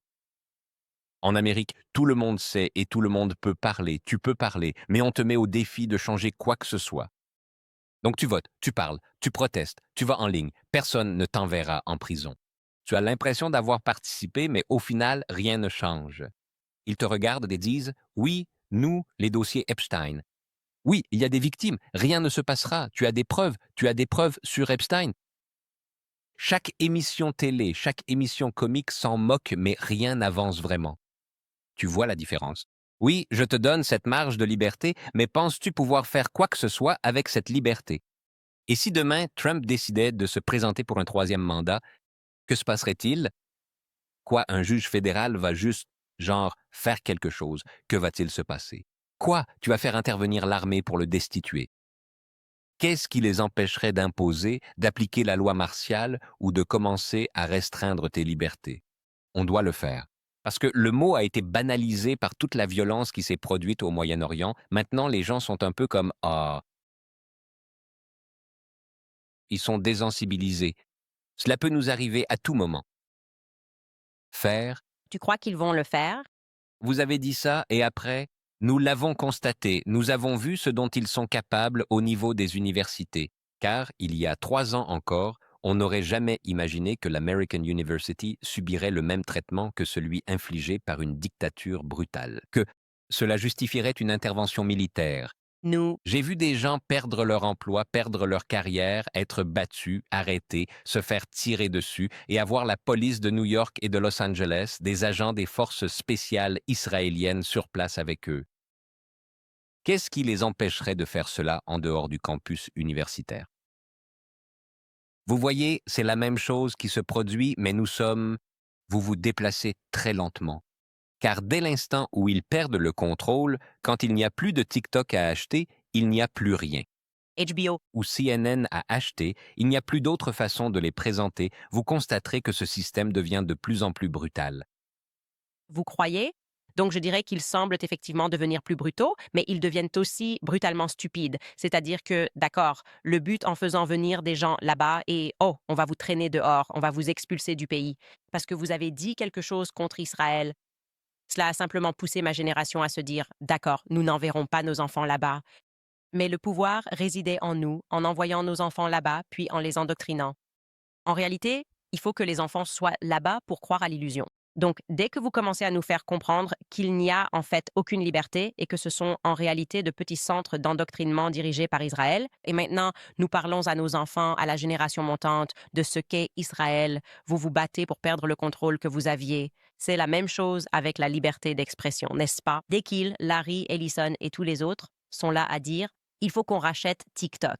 Penses-tu que cela a rendu les utilisateurs de TikTok pro-Israël ou anti-Israël? Genre, Est-ce que ça fonctionne vraiment sur le long terme de dire, eh bien, c'est nous qui avons le pouvoir? OK, c'est le pouvoir contre le peuple. Tu penses que c'est le pouvoir qui va gagner ou bien le peuple? mais c'est pour ça que je dis que tu vas te retrouver sur une trajectoire où ça va devenir de plus en plus brutal, de plus en plus stupide, jusqu'à ce qu'ils perdent complètement le contrôle. Je ne sais pas dans combien d'années, mais on va vers ça. Tu vois, c'est la direction, parce que voilà la différence entre plusieurs pays et les pays occidentaux. Parce qu'on me disait ça quand j'étais jeune, c'était oh mon Dieu, tu es au Moyen-Orient, tu as toutes ces lignes rouges, tu as toutes ces lignes rouges, tu ne peux pas franchir les lignes rouges. Et je viens entendre les États-Unis. Genre, c'est vrai, tu n'as pas de ligne rouge, mais tu as 2 lignes bleues, tu ne peux pas franchir ces 2 lignes bleues. Ce sont tes seules limites. Donc tu peux parler du président, tu peux te moquer du président, des démocrates, du gouvernement, du juge. Rien n'est interdit. Mais quand tu franchis ces 2 lignes bleues avec une petite étoile au milieu, c'est là qu'on t'attrape. Et maintenant, tu sais qui détient le pouvoir. Donc je pense que plus les gens se réveillent, plus ils vont devenir brutaux, plus directs, plus stupides, plus francs et sans filtre.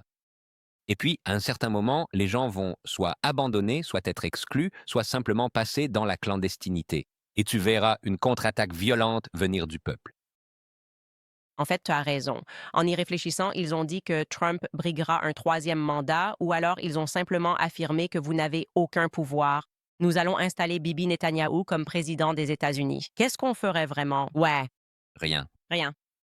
Parce que les gens prenaient pour acquis que, oh, le président sera là pour quelques années, quelques mandats, puis il partira. Que se passe-t-il s'il ne part pas? Oh, le président ne peut pas. Me mettre en prison à cause de mon opinion. Maintenant, c'est en train d'arriver. Des gens sont expulsés, mis en prison, des gens perdent des contrats gouvernementaux. Tu 37, 38 États qui ont des lois interdisant de boycotter Israël, ce qui est fou.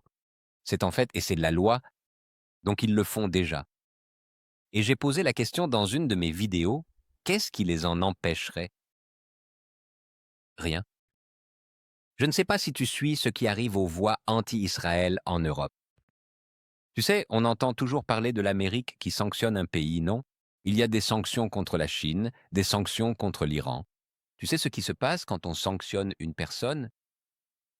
Quand tu sanctionnes une personne, et ils l'ont fait pour quelques juges de la CPI, ils ont sanctionné un juge. Il est néerlandais. Ce type ne peut pas accéder à son compte bancaire, il ne peut rien avoir. Genre, il ne peut pas avoir d'argent, il ne peut pas acheter de billets, il ne peut pas payer. Payer ses propres factures, il est juste comme un fantôme. Ceci, C'est ce qui se passe quand l'Amérique sanctionne une personne dans un pays étranger. Qu'est-ce qui empêche l'Amérique de te sanctionner, d'effacer tes comptes bancaires, de te dénaturaliser, puis de te renvoyer chez toi ou de te mettre en prison? Qu'est-ce qui empêcherait? cela, il y a quelques points que je voudrais soulever. Je voudrais nuancer et dire tout d'abord que nous sommes un grand pays. L'Amérique n'est pas comme un petit pays européen. De plus, notre attitude générale est très différente. Au Royaume-Uni, même les manifestants sont polis. Donnant des conférences sur des campus avec Charlie, ils restaient polis, tenant des pancartes. Nous préférerions que vous ne soyez pas là. C'était Tout. L'Amérique est un peu déjantée à cet égard. L'Amérique est une nation qu'on a en fait formée pendant des générations à être ainsi. C'est toujours la révolte. Je veux dire, on est constamment en révolte, tout le temps. Donc, je ne suis pas sûre que quand ils commencent à se présenter aux portes, et on a vu ça récemment à Miami où un policier est venu et a demandé est-ce que c'est vous qui avez envoyé ce tweet? Je ne sais pas si, tu vois, le pays qui t'a apporté les émeutes BLM va juste se dire, tu sais, c'est pas grave. Genre, on va juste aller frapper aux portes des gens en disant voici le tweet. Puis-je, remettre ce point en question, bien sûr, remets-le en question. parce que c'est le même pays qui, tu sais, qui a connu la montée de BLM, le même pays qui s'est opposé au Vietnam et le même pays qui s'est opposé à la guerre en Irak. Ce même pays, encore une fois, on a vu un microcosme de ce qu'ils peuvent faire dans les universités, qui sont les endroits les plus dynamiques, les plus actifs, les plus utiles, les plus énergiques des États-Unis lors des conférences universitaires. Et on a vu ce qui arrive à ces jeunes. Ils ont été diabolisés dans les médias, ils ont été ridiculisés, ils ont été rabaissés. Leurs carrières en ont souffert. Certains ont été blessés par balle, comme un ami palestinien et deux de ses proches. Il est désormais paralysé des membres inférieurs. Tout ça parce qu'il ne savait même pas, il ne faisait même pas partie du mouvement. Il portait un kéfier et il parlait arabe. Donc, si l'Amérique, avec toute sa puissance, peut réprimer les endroits les plus libres des États-Unis, à savoir les universités, et nous ne l'avons pas fait, est-ce que tu entends encore parler de l'université, n'est-ce pas? Il leur a fallu environ 2 mois et ils ont tout arrêté. Ouais, Qu'est-ce qui les empêcherait d'aller de porte en porte? D'abord, ce sera très, très petit, puis ils pourront s'étendre. Parce qu'il y a 3 ans, tu n'aurais jamais pensé qu'il y aurait des milices de mercenaires payés dans les rues américaines. Il y a 3 ans, tu n'aurais jamais imaginé qu'il y aurait un campement universitaire qui serait détruit et démoli. Et les gens n'auront pas la moindre chance, même en enfer, de travailler à Silicon Valley parce qu'ils sont tous mis sur liste noire. Donc ce que je veux dire, c'est que nous disons cela depuis 8 ans, depuis que Trump est arrivé au pouvoir en 2016. Ça n'arrivera jamais, on n'ira jamais aussi loin. Mais c'est en train d'arriver. je ne dis pas que ça n'irait jamais aussi loin. Ça a déjà été très loin. J'en suis content. Je suis banni d'Australie. Je veux dire, j'ai vu jusqu'où ils sont prêts à aller. Leur but, c'est aussi de te ruiner avec la guerre juridique. Tu cours le même danger que les chevaux qui entrent en Australie. Oh mon Dieu. Je sais, c'est fou, c'est complètement fou. Ils savent qu'ils interdisent les chevaux à leurs Jeux olympiques. Ouais, Ils doivent jouer le rôle du cheval. je dirais bien. Je suis banni de tout un pays pour avoir défendu les Palestiniens, les enfants, la vie innocente des Palestiniens, parce qu'il faut croire que les Palestiniens sont des animaux, ou bien ils vous gâcheront la vie. Je pense simplement que cela a fonctionné dans l'autre sens. Et je pense même aux militaires, droite. Vous avez donc raison. Cela suppose que l'armée soit disposée à exécuter les ordres. Eh bien, je suis en train de discuter avec ces gars de l'armée. Et maintenant, ils prennent conscience de ce qui se trouve au sommet de l'armée parce que la corruption vient toujours d'en haut. Ces hommes sont incroyables. Les gens qui s'engagent, vous savez, puis on commence à régresser. On se rend compte qu'après LBJ, oui, on a mis des gens sataniques pour diriger des opérations psychologiques. Ces gens-là, bien sûr, iraient de porte en porte pour tuer des gens. Ouais. Il y a beaucoup d'Américains. Mais il y a aussi beaucoup de pays du tiers-monde en général qui ne participeront pas. Et ce que fait le dirigeant, c'est qu'il les remplace et met à leur place des gens qui feront ce qu'il veut. Il y a beaucoup d'Américains. Et il y a beaucoup d'autres Américains. Je, Je ne sais pas. Je Peut-être que je suis trop optimiste, mais Je... je les vois perdre en ce moment parce qu'ils réagissent comme un animal acculé. Je ne dis pas que ça ne va pas empirer d'abord, Ok, voilà le truc. Tu as 98% du Congrès et le... Sénat. C'est juste un tas de... Ouais, mais ce tas de gens, ce sont eux qui écrivent les lois. Ce sont eux qui écrivent une loi qui dit cela. Ils peuvent prendre 28 milliards de dollars ou 30 milliards de dollars de votre argent des impôts et le donner à un autre pays. Donc ces gens-là, Ils volent. oui, ils volent, mais ils sont tous achetés par ces lobbies. Donc ce que je dis, c'est que si tu achètes assez de gens pour contrôler le gouvernement, tu peux acheter assez de gens pour faire changer le gouvernement, pour faire quelque chose que les gens ici ne veulent pas. Parce qu'il y a maintenant une énorme séparation entre l'élite politique et médiatique et le reste de la population. Des milliers de personnes défilent, mais là-haut, l'argent va ailleurs. Et je dis juste que ce n'est pas si loin. Je suis optimiste. Je sais que ça paraît fou. Ça ne paraît probablement pas fou. Je pense que à la fin, Dieu gagne. Je pense qu'ils ont été malins. Ils ont fait beaucoup de choses dans l'ombre. Ils se sont un peu infiltrés, mais la prise de conscience, oui, Dieu, va gagner. Et je pense qu'en partie, c'était la prise de conscience dont ils avaient besoin. Ils avaient besoin de l'envoûtement. Tu sais, bébé croyait, oui, on a le pouvoir, on a les politiciens, on a ceci, on a cela. Tu vois, on pourrait prendre les armes, on peut tout déplacer, on peut faire du trafic d'enfants. Personne ne sourcille. On a fait sortir Epstein, tout ça, mais tout reposait sur le tour de l'illusion. Et je pense qu'ils ont sous-estimé à quel point tout dépendait de l'illusion, d'où leur panique face à la génération Z, car c'est l'avenir. Ils sont nombreux. Éliminerait-il tout le monde ici s'ils le pouvaient? Oui, ce sont des psychopathes. Voir leur réaction face aux Palestiniens et leur traitement de ceux qui disent la vérité, comme Miss Rachel, prouve leur manque d'humanité. C'est la synagogue de Satan. Les gens qui se lèvent et disent mais que c'est normal sont eux sataniques. Je me demande vraiment ce qui leur est arrivé quand ils étaient enfants. Peut-être que nous... Nous n'avons pas... besoin d'une révolution. Peut-être qu'on a besoin d'un exorciste. Oui, en fait. Oui, on a vraiment besoin d'un exorcisme. Moi, oui, j'y crois vraiment. Je pense aussi que c'est un traumatisme sexuel. Je pense que beaucoup de ces personnes, d'après mes recherches sur Sigmund Freud, beaucoup de ces personnes, quand je vois la façon dont elles réagissent, savaient qu'on pouvait créer des psychopathes en abusant des enfants dans leur jeunesse. Et je pense vraiment que beaucoup de ces gens se comportent comme s'ils étaient des esclaves du contrôle mental, comme s'ils étaient sous un contrôle mental basé sur le traumatisme. J'en parlerai peut-être dans mon club de lecture, mais on a montré que maltraiter un enfant et sa façon de rationaliser l'acte peut, et je ne dis pas que cela arrive à tout le monde, le mener vers la psychopathie s'il ne comprend pas pourquoi sa famille lui ferait une chose pareille. En regardant certaines de ces personnes, je n'ai aucune autre excuse. Plus d'excuses. Ton humanité doit agir et te dire que c'est mal, mais non. L'argent guide certains, le chantage d'autres. Mais les vrais psychopathes, ceux que tu observes et qui te mentent en permanence en te regardant droit dans les yeux. Et je me dis, il t'est arrivé quelque chose quand tu étais enfant, et je suis désolée. Et une partie de cela, c'est que tu y as vraiment cru. Qu'est-ce que tu penses qu'il est arrivé à Ben Shapiro quand il était enfant? Tu sais, c'est un mélange de choses chez lui. J'adorerais le savoir. Je m'assiérais et je lui poserais ces questions. Ce n'est tout simplement pas normal parce qu'il se fixe sur quelque chose. C'est ce qui me rend nerveux chez lui, c'est qu'il y a une obsession. Il se fixe. Il ne peut pas lâcher prise. Il est obsédé par Tucker Carlson depuis mon passage au Daily Wire. Tucker n'a d'ailleurs jamais parlé de lui quand j'y étais. C'est une fixation et il y a une forme de névrose là-dedans. Et je ne sais pas. Je ne sais pas ce qui lui est arrivé. Mais je sais qu'il a une relation très trop proche avec son père, comme son père le suit à chaque emploi. Non, non, en fait, je pense que c'est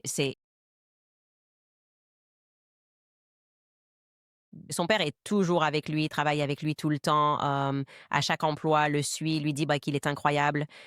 Oh, c'est... C'est différent. Désolé Ben, pardon de t'avoir blessé. J'ignorais ton passé. Pourtant, son père s'emporte. Désolé, monsieur Shapiro. Mais je pense qu'ils ont aussi subi un lavage de cerveau. Ils ignorent qu'ils vont... L'enfer est réel. Tu iras en enfer. Ce que j'ai dit chez Beers Morgan à propos de la façon de gérer un psychopathe narcissique. Psychopathe narcissique. Ce sont de véritables malades. Le monde tourne autour d'eux, ils sont infaillibles, ils vous manipuleraient pour vous faire dire ce qui n'est pas devant vous. Ils ne le feront pas, tout simplement, ils ne le feront pas. Ils ne vont pas engager la conversation, ils ne le feront que pour t'épuiser et t'énerver. Dans l'une des interviews auxquelles j'ai participé chez Piers Morgan, ils ont fait venir quelqu'un qui s'appelait Jonathan Kornikis, qui était l'ancien porte-parole de l'IDF. Et tout à coup, Il a dit qu'il n'y avait pas de famine à Gaza, qu'il y avait plein de vidéos de Palestiniens gros, gros. Et il a insisté sur le fait qu'il sait qu'en disant cela, c'est comme « Comment peut-il dire ça ?» Ils veulent te piéger pour te mettre hors de toi. Donc maintenant, la conversation ne porte plus sur ce qui se passe à Gaza, mais sur ce que je viens de dire.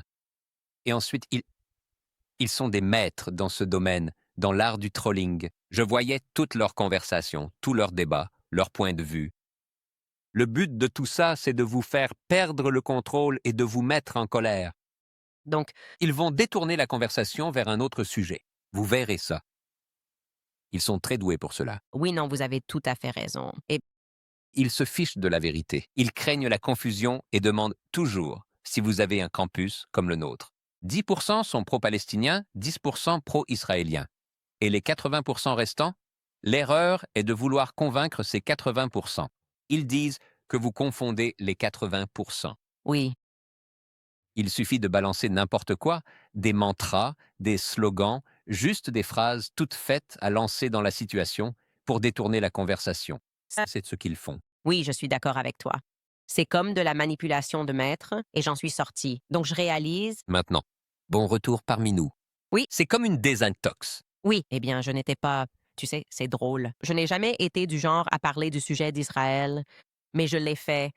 Je croyais que là où je travaillais, c'était de vraies entreprises médiatiques dédiées au marché libre et au capitalisme, et que c'était mes alliés dans ce sens, et qu'ils luttaient, défendaient la liberté d'expression. Et donc c'est le cas. Il y a quelque chose d'effrayant quand tu te dis, oh mon Dieu, comment ai-je pu ne pas réaliser que j'étais en fait. Non, en fait, je suis juste utilisée. Ils peuvent faire semblant d'être cette chose-là, mais en réalité, la seule chose qui compte, c'est cette chose-là, à savoir Israël et servir Israël. Donc, ça a été beaucoup à digérer, mais je ne regrette pas d'avoir été aveugle à cela parce que ça m'a presque donné un super pouvoir pour m'en sortir. Je sais maintenant comment fonctionnent les ficelles. Je sais qui sont ces gens. Je sais à qui ils sont liés. Je sais avec qui ils communiquent. Je sais à quelle publication ils s'adressent. Je peux voir la main de, oh, tu sais, Marissa de Pragueru que j'adorais quand je travaillais pour elle. Je me dis, ah, ça, c'est typiquement Marissa. Et donc, je pense que Dieu voulait que je sois aveugle à ce moment-là. Et moi, parce que je pouvais, donc maintenant, quand je raconte l'histoire à propos de Charlie même, j'ai tellement plus de poids. Je dis au public, non, voilà ce qui se passait. C'est cette personne qui a placé cette autre personne dans cette organisation. C'est avec cette personne qu'il se disputait. Donc, d'une certaine manière, il fallait que je traverse tout ça. Sinon, je me contenterais de lancer des opinions en l'air. Et cela représente une menace existentielle pour ces organisations de se dire, OK, non, mais elle venait de l'intérieur. Elle l'est. Elle n'est pas juste. Exactement. C'est pourquoi toi et Charlie et tous ceux qui essaient de retourner leur... Vous êtes plus dangereux, comme quelqu'un comme moi, parce qu'il est arabe, il est musulman. Il a déjà fait le 11 septembre. Appel 911. Bien sûr que oui. C'était votre passeport. Ils l'ont retrouvé, n'est-ce pas? Oui, j'ai dû en acheter un nouveau. J'ai dû en acheter un nouveau. Condamné. Vous connaissez toute l'histoire du passeport? Il y a eu comme un attentat à la bombe à Paris en 2015. Et vous pouvez trouver ça sur Google, d'ailleurs. Il suffit de rechercher sur Google passeport syrien Stade de France. Parce qu'il y avait aussi un énorme... Genre, je sais pas, genre 50 personnes ont été tuées par des mitrailleuses et on a opportunément trouvé des passeports pour des Syriens à Paris. Quel genre de choses? Quel genre de choses très organisées, méticuleuses, genre, oh, voilà. Un passeport syrien retrouvé près d'un kamikaze en novembre 2015. Tout à la fin. Et c'est comme ça, boum. Ouais, Oh, laissez tomber. Nous n'y sommes pas obligés. il... Il a été fait par les Palestiniens, Tyler Robinson. Oui? Il vient de laisser un indice vraiment important. Quel genre de terroriste très organisé qui se réunit en groupe, vous savez, qui participe à toutes ces opérations? Les plans les mieux préparés, C'est ma dernière opération parce que je vais mourir après ça. Alors je ferais mieux de prendre mon passeport pour ne pas me perdre en chemin vers les 72 vierges et l'avoir avec moi. Ça en devient presque comique. Je ne sais pas. Non, ce qui est intéressant, en fait, c'est ce contexte. On n'a pas encore parlé de mon podcast, mais en se penchant sur l'affaire Charlie Kirk et ses avions égyptiens qui le suivaient, ainsi que les événements Turning Point USA Faith, ce qui est intéressant, c'est les faux noms, les vrais noms sur ces passeports. C'est surprenant de voir combien sont palestiniens, ce qui me fait penser que j'en suis convaincu, ces avions étaient israéliens, que c'est pour ça qu'ils paniquent à ce sujet. Mais évidemment, comme on le sait tous, l'Égypte, toute cette histoire, ben, ils font passer des choses par l'Égypte, évidemment. Mais oui, je me suis dit: «Oh, c'est intéressant. Cette personne est morte en Palestine et ce même nom complet figure sur l'un des passeports. J'ai obtenu la liste de tous les noms égyptiens qui figurent là-dessus. Ils usurpent des identités. Des Palestiniens». Je me disais: «Tu savais ça?» Au fait, apparemment, un tas de Palestiniens étaient à Provel le jour où Tu y étais, là où les Palestiniens étaient. soyez enthousiaste. Vous devriez m'aider. Le lobby sioniste, aidez-moi. Ce sont des Palestiniens. C'est eux qui l'ont fait. Je suis en fait très heureux que ma vie m'ait mené là. À vraiment vivre le rêve américain. Je suis vraiment très heureux. Je suis un Américain fier, au fait. J'ai obtenu mon passeport il y a 6 ans, et je suis heureux d'avoir réalisé mon rêve américain. Pour enfin venir ici, vivre en Amérique, travailler d'arrache-pied, payer mes impôts pour financer Israël. C'est ça mon rêve, parce que c'est comme ça que... Et c'est drôle parce que dans les pays du tiers-monde, on est habitué à ce genre de contrôle qui arrive après une invasion. On n'avait même pas besoin d'être envahi. C'est plus administratif. Tu n'as pas besoin de chars ou d'avions. Tout ce qu'il faut, c'est quelques dîners de levée de fonds. Tu dois tuer JFK. Non, Des dîners de levée de fonds. tue JFK, puis Dire qu'une... personne l'a fait, et ensuite faire entrer tous tes gars dans l'armée. Et c'est comme ça que l'Amérique a été prise, évidemment.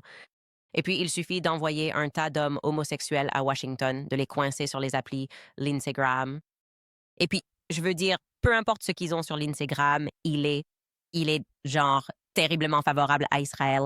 Ils font tout ce qu'ils veulent. On a Obama en ce moment. C'est comme si son dossier me terrifiait. Ce dossier, et Bibi est juste assis là, genre, et il panique complètement. J'étais là, je t'aime tellement, blabla, je me dis, peu importe ce qu'ils ont sur l'Instagram, c'est flippant. Au fait, comment se fait-il qu'on n'ait jamais eu la réponse à la question de savoir quel membre du Congrès couchait avec ce jeune stagiaire masculin ou quelqu'un qui travaillait dans le bureau sur le parquet du Congrès? Tu te souviens de ça? Oui. Ils ont effacé tout ça. C'est comme ça que les dossiers de chantage israéliens fonctionnent, sont créés, ils ont eu cette histoire. On n'en sait rien. C'est arrivé dans un bâtiment du Congrès, sur le parquet du Congrès, et on n'a aucune réponse sur ce dont il s'agissait vraiment. Qui était le député de l'autre côté? Et c'est marrant, quand tout le monde parle d'Epstein, on ne peut pas dire «Oh, personne ne parle d'Epstein». Tout le monde parle d'Epstein, des spectacles d'humour, etc. Mais personne ne parle jamais du lien pourtant évident avec les services de renseignement étrangers. Vous voyez, genre, ouvrez ABC Epstein, NBC Epstein, CNN Epstein, Comedy Central Epstein, mais ils ne parlent jamais de la connexion israélienne. Israélienne, qu'est-ce que tu veux dire? Il était du Hamas. C'est Là qu'il commence à en parler. Dès qu'on découvre, ah, en fait, il travaillait pour le Hamas. Ah oui, il a été inculpé en 2008 et il a été autorisé à aller en Israël pendant sa...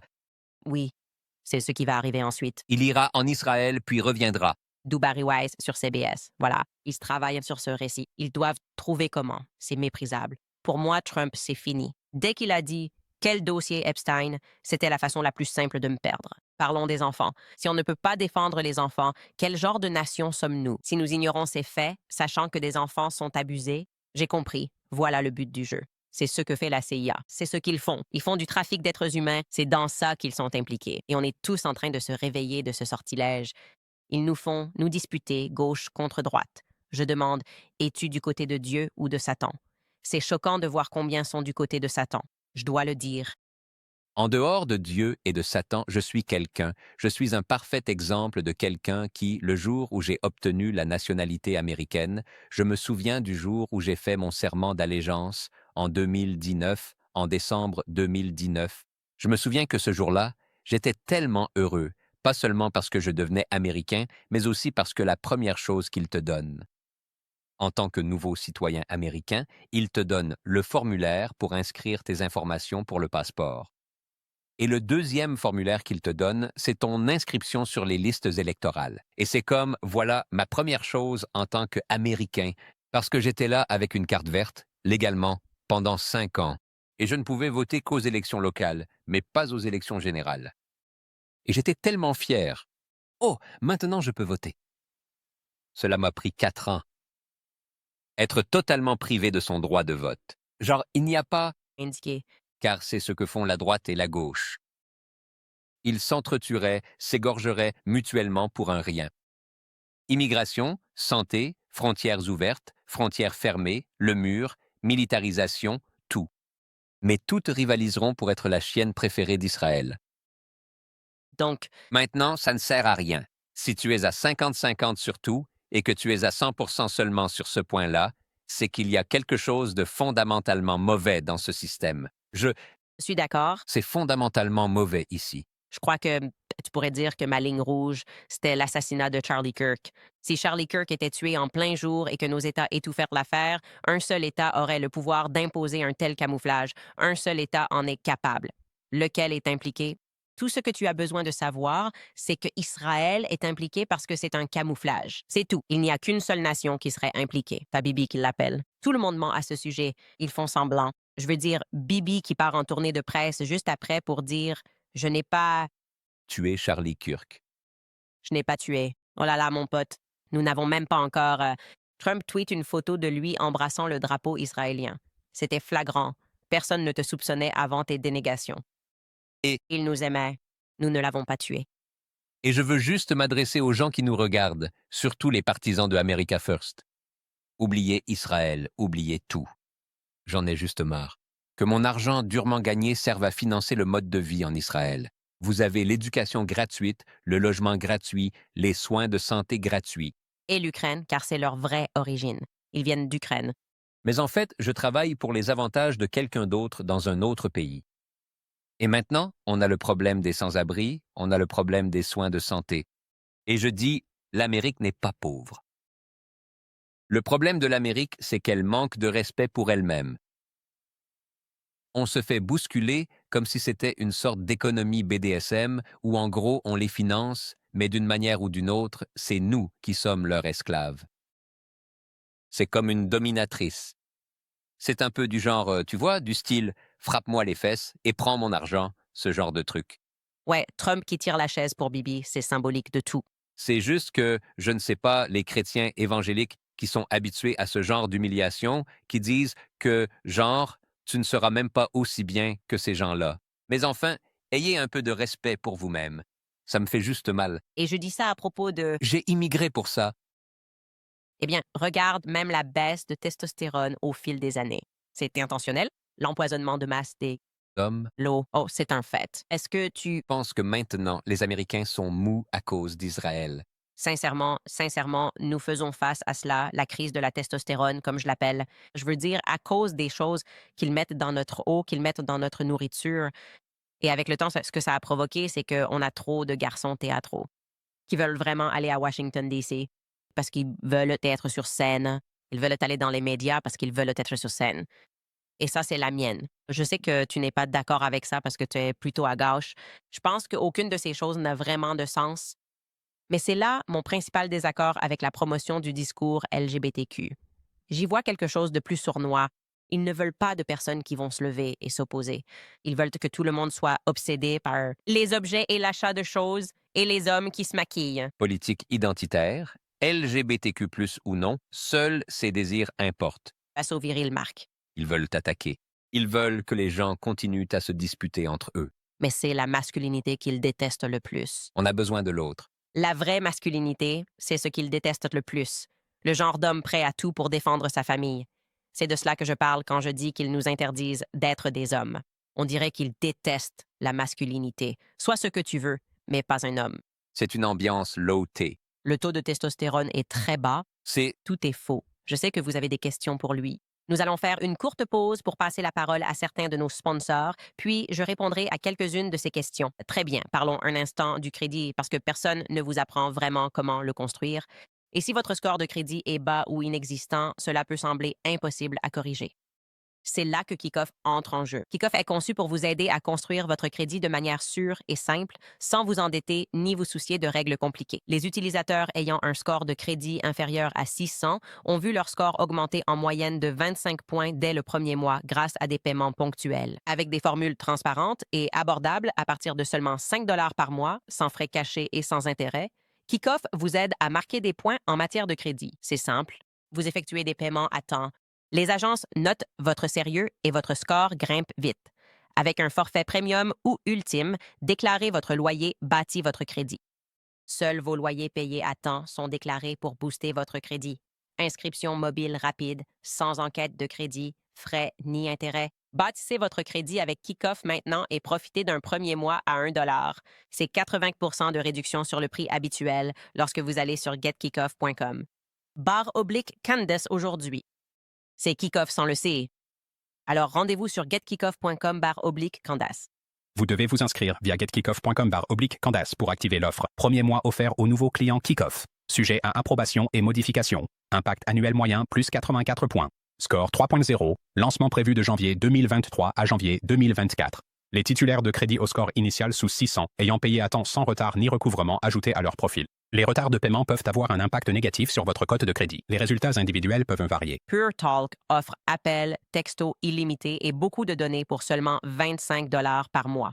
Contrairement aux grands opérateurs qui facturent des centaines de dollars, cette entreprise américaine soutient nos vétérans et dispose d'un service client basé aux États-Unis. Donc, lorsque vous appelez, vous parlez à quelqu'un d'ici, chez nous. Pure Talk utilise les mêmes antennes que les grands opérateurs, alors profitez d'une couverture 5G supérieure sans le prix gonflé. Seulement 25 $ par mois pour les appels, les textos et beaucoup de données, sans contrat ni frais d'annulation. Qu'attendez-vous? Allez sur puretalk.com /Owens pour 50 de remise sur votre premier mois. Encore une fois, c'est puretalk.com /Owens. Passons à Pure Talk. D'accord. Nous avons des commentaires. Charlie's Angels, merci à Candice pour son passage au podcast NLC. Ils n'ont pas saisi son message. Ils sont les pions d'une stratégie à bien plus vaste échelle. Oui, ils l'étaient. Et j'aime bien les garçons de NLC. Ils sont super. Mais il était très évident que c'était un podcast où bébé participait. Kirk dit non. Je leur ai dit, vous avez été recrutés en 2020 et vous avez été activés en 2023. Voilà ce qu'ils font. Ils étaient le genre... J'ai remarqué qu'il y avait genre... Ouais. Une campagne de recrutement a eu lieu peu avant 2023, comme s'ils savaient ce qui allait arriver. Ils ont déployé ces armes dès le 7 octobre. Mhm. Et ils recherchent les talents.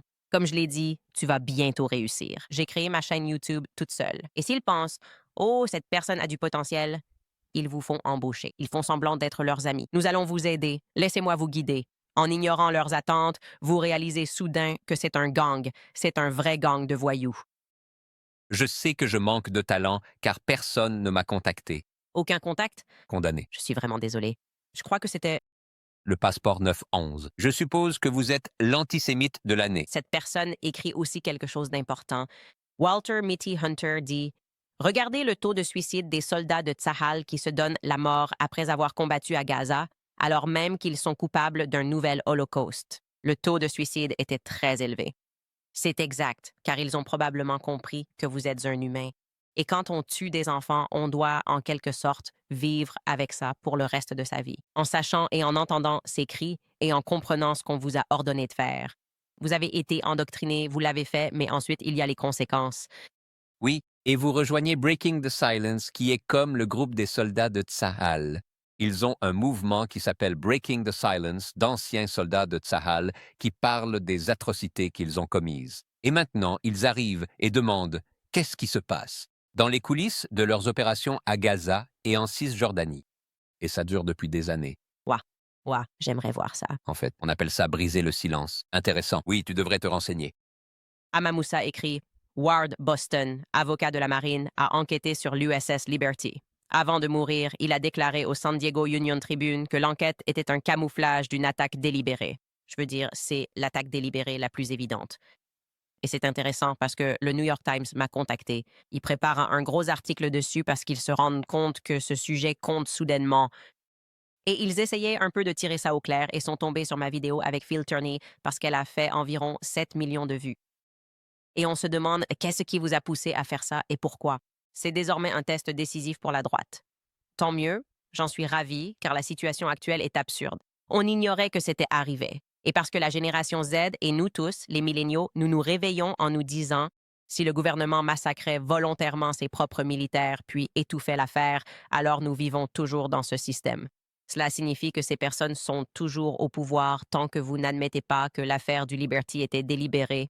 Les psychopathes sont toujours au pouvoir. C'est intéressant que tu tires ça du New York Times, dont l'équipe éditoriale est remplie d'anciens de l'IDF et du Mossad. L'angle, c'est l'antisémitisme. Ouais, c'est comme le New York Times qui avait fièrement publié un Un article comme ce dont il parlait là. Il y a plus de tunnels sous Gaza que la longueur du réseau de métro de New York. Je ne savais pas que le Hamas était de si bons bâtisseurs, ils devraient venir construire leur propre infrastructure. C'est le New York Times. Voilà le niveau de compétence. Ils avaient, genre, des cris sans voix ou peu importe, c'est ce qu'ils avaient, comme tout un article sur ce canular de viol qui a été complètement inventé.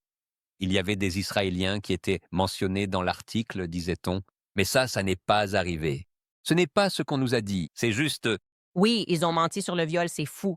Norm Finkelstein était là et a expliqué en détail comment ils ont menti et son enquête à ce sujet. Et ça, c'est incroyable. C'est un tel universitaire. C'est pour ça que personne ne veut débattre avec lui. oui, Il dit je vais chercher, puis en parle. Mais réfléchis au genre de personnes qui inventeraient ça pour de la propagande, pour le dire. Dire que des bébés ont été mis dans des fours, puis réaliser que tout cela avait été inventé. C'était de la propagande, car une pente glissante conduit à d'accord, si vous avez menti sur le 7 octobre. sur quoi d'autre mentez-vous? Exactement. Et c'était moi. Mais d'accord, ils mentent. Qu'en est-il de la responsabilité des journalistes américains et des médias américains? Eh bien, ce sont eux qui ont construit les médias. Ils ne font même pas, je veux dire, toutes les informations que nous avons eues sur la directive Hannibal, sur les soldats israéliens tuant leur propre peuple, sur l'opération de non-intervention. Nous avons eu cela des médias israéliens, C'est vrai, oui. tout cela dans les médias israéliens, mais pas un mot à ce sujet dans le New York Times. Concernant CNN, rien. Car ils les ont bâtis. Oui, oui, mais tu auras Jake Tapper qui parle chaque jour des fausses histoires de viol, mais il ne dira jamais rien sur ce qui est rapporté dans les médias israéliens eux-mêmes. C'est Vrai. C'est absolument vrai. Katia écrit Candace, s'il te plaît, dis à Bassem que je l'ai adoré dans la série Lyonesse dans le rôle d'Amrohi. oui, Regardez. Il est très beau. Je crois qu'elle te drague. oh s'il te plaît. C'est fou. Oui, merci beaucoup. Oui. J'apprécie vraiment. Voilà, c'est ça. Merci. Project Constitution écrit. Je suis d'accord avec Phil Turney de l'USS Liberty. Je l'ai aussi interviewé sur ma chaîne. Son histoire est tellement puissante. Quand tu le regardes dans les yeux, il y a quelque chose qui se passe spirituellement, comme si cet homme était... Il s'accroche à ce jour depuis des décennies et tout ce qu'il veut, c'est pour les hommes qui sont morts. Je veux dire, ça... Je n'arrive même pas à y penser, honnêtement. Ça m'étrangle d'émotion. Rien que ce qu'il a vécu. Il avait 2020 ans. Juste une horreur qu'on ne pourrait même pas imaginer. Et puis le moment où il raconte à propos du soldat de l'IDF et juste en décrivant quand ils ont vu les gens de l'IDF arriver, ils se sont dit « Super, nos amis sont là ». Et puis tout à coup, son capitaine crie « Préparez-vous, on va être torpillés ». Et ce moment de lucidité, quand tu réalises que ce sont tes amis qui t'ont piégé, c'est indescriptible. Tu ne peux même pas concevoir cette émotion, ni où tu vas. Il disait « On avait l'étoile de David de l'IDF, pardon, l'étoile de David. Des drapeaux israéliens à l'intérieur du navire parce que vous partiez là-bas pour protéger. Eux, on voit ces hélicoptères noirs, on se fait attaquer, on ne sait pas par qui, on pense bien sûr que ce sont les Égyptiens parce que c'est l'un de leurs angles préférés, accuser l'Égypte et voir des avions égyptiens le jour de l'assassinat de Charlie.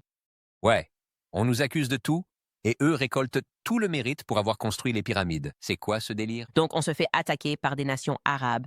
Et puis, soudain, tu vois ces petits bateaux de l'armée israélienne arriver et tu te dis, oui, enfin, du renfort. Soudain, il entend, préparez-vous à être torpillé. Ce soldat israélien lui fait un doigt d'honneur, le fixe et on le manipule encore aujourd'hui en lui faisant croire le contraire. Oh, ils ne savaient pas que... C'était mal. Et puis ça me fait penser à ceci.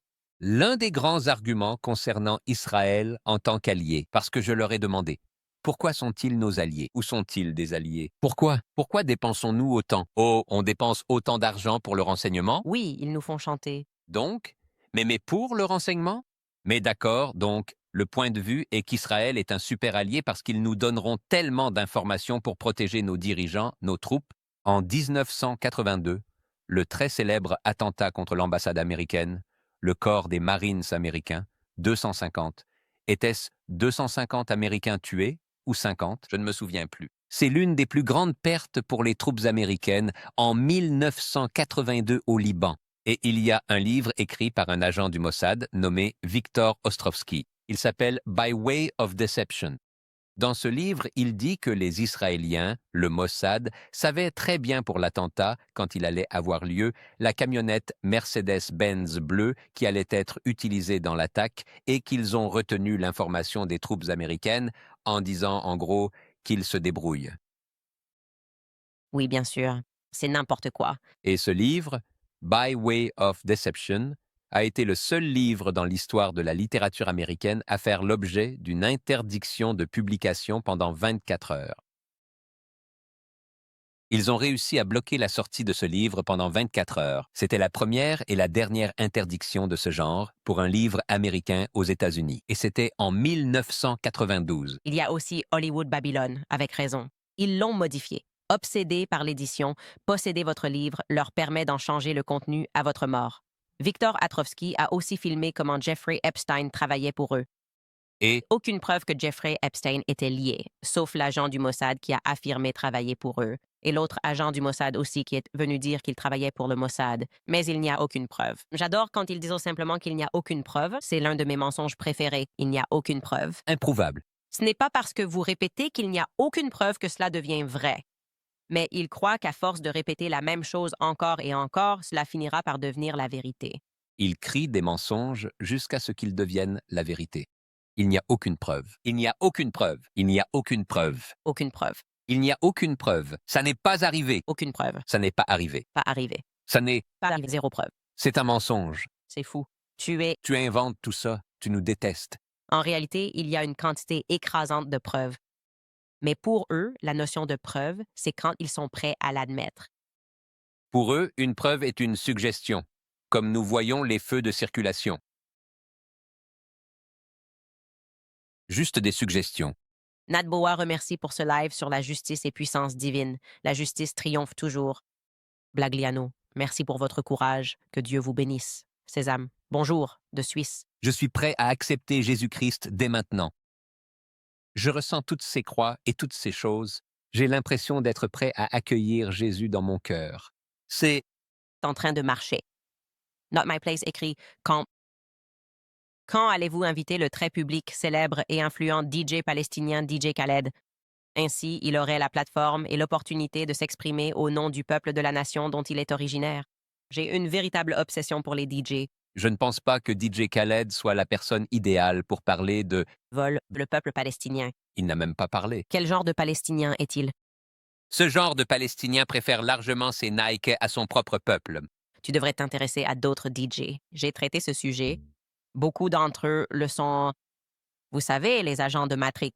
De rien, Avris écrit. C'est comme ça qu'on sait que Basim est nouveau ici. L'université n'est pas l'endroit le plus libre des États-Unis. Viens dans le quartier. Ouais, tu sais, dans le quartier, c'est ce que je n'arrête pas de dire. Ça ne va pas se passer comme ça. Ils iront dans le quartier en se disant qu'il faut enfin rapporter leur téléphone. Ils ne peuvent pas parler d'Israël. C'est ce que je vois. Je diffuse ça en direct parce que je me dis, ne crois pas que ça va se passer comme ça. Je fais la blague avec Theo Vaughn parce qu'il vient dîner ici. Je me dis, au final, ce n'est même pas une blague. Je me dis, l'Amérique va être sauvée, contrôlée par les Noirs. Et Milo a dit, c'est l'ingouvernabilité des Noirs sur laquelle tu peux compter. Je me dis, nous allons sauver cette nation parce que, comme tu peux le voir, il y a, pour une raison quelconque, quelque chose en nous qui fait qu'on dit juste non, en fait. Quand ils vont sortir les droïdes et qu'ils vont vouloir sortir les robots, et ils vont dire, d'accord, on va contrôler tout ce que vous faites et vous surveiller. Quel était le groupe numéro 1 qui ne voulait pas de ce vaccin? De rien. Vous êtes vraiment les bienvenus parce que vous pouvez toujours compter sur l'ingouvernabilité des Noirs. Parce qu'au fond, on n'est pas comme programmé pour la liberté. Et on va dire, OK, là, le gouvernement en fait trop, on ne va pas prendre ce vaccin. Il disait, on va vous acheter des Nike, on va vous acheter des glaces, on va vous offrir des billets pour aller voir DJ machin ou peu importe.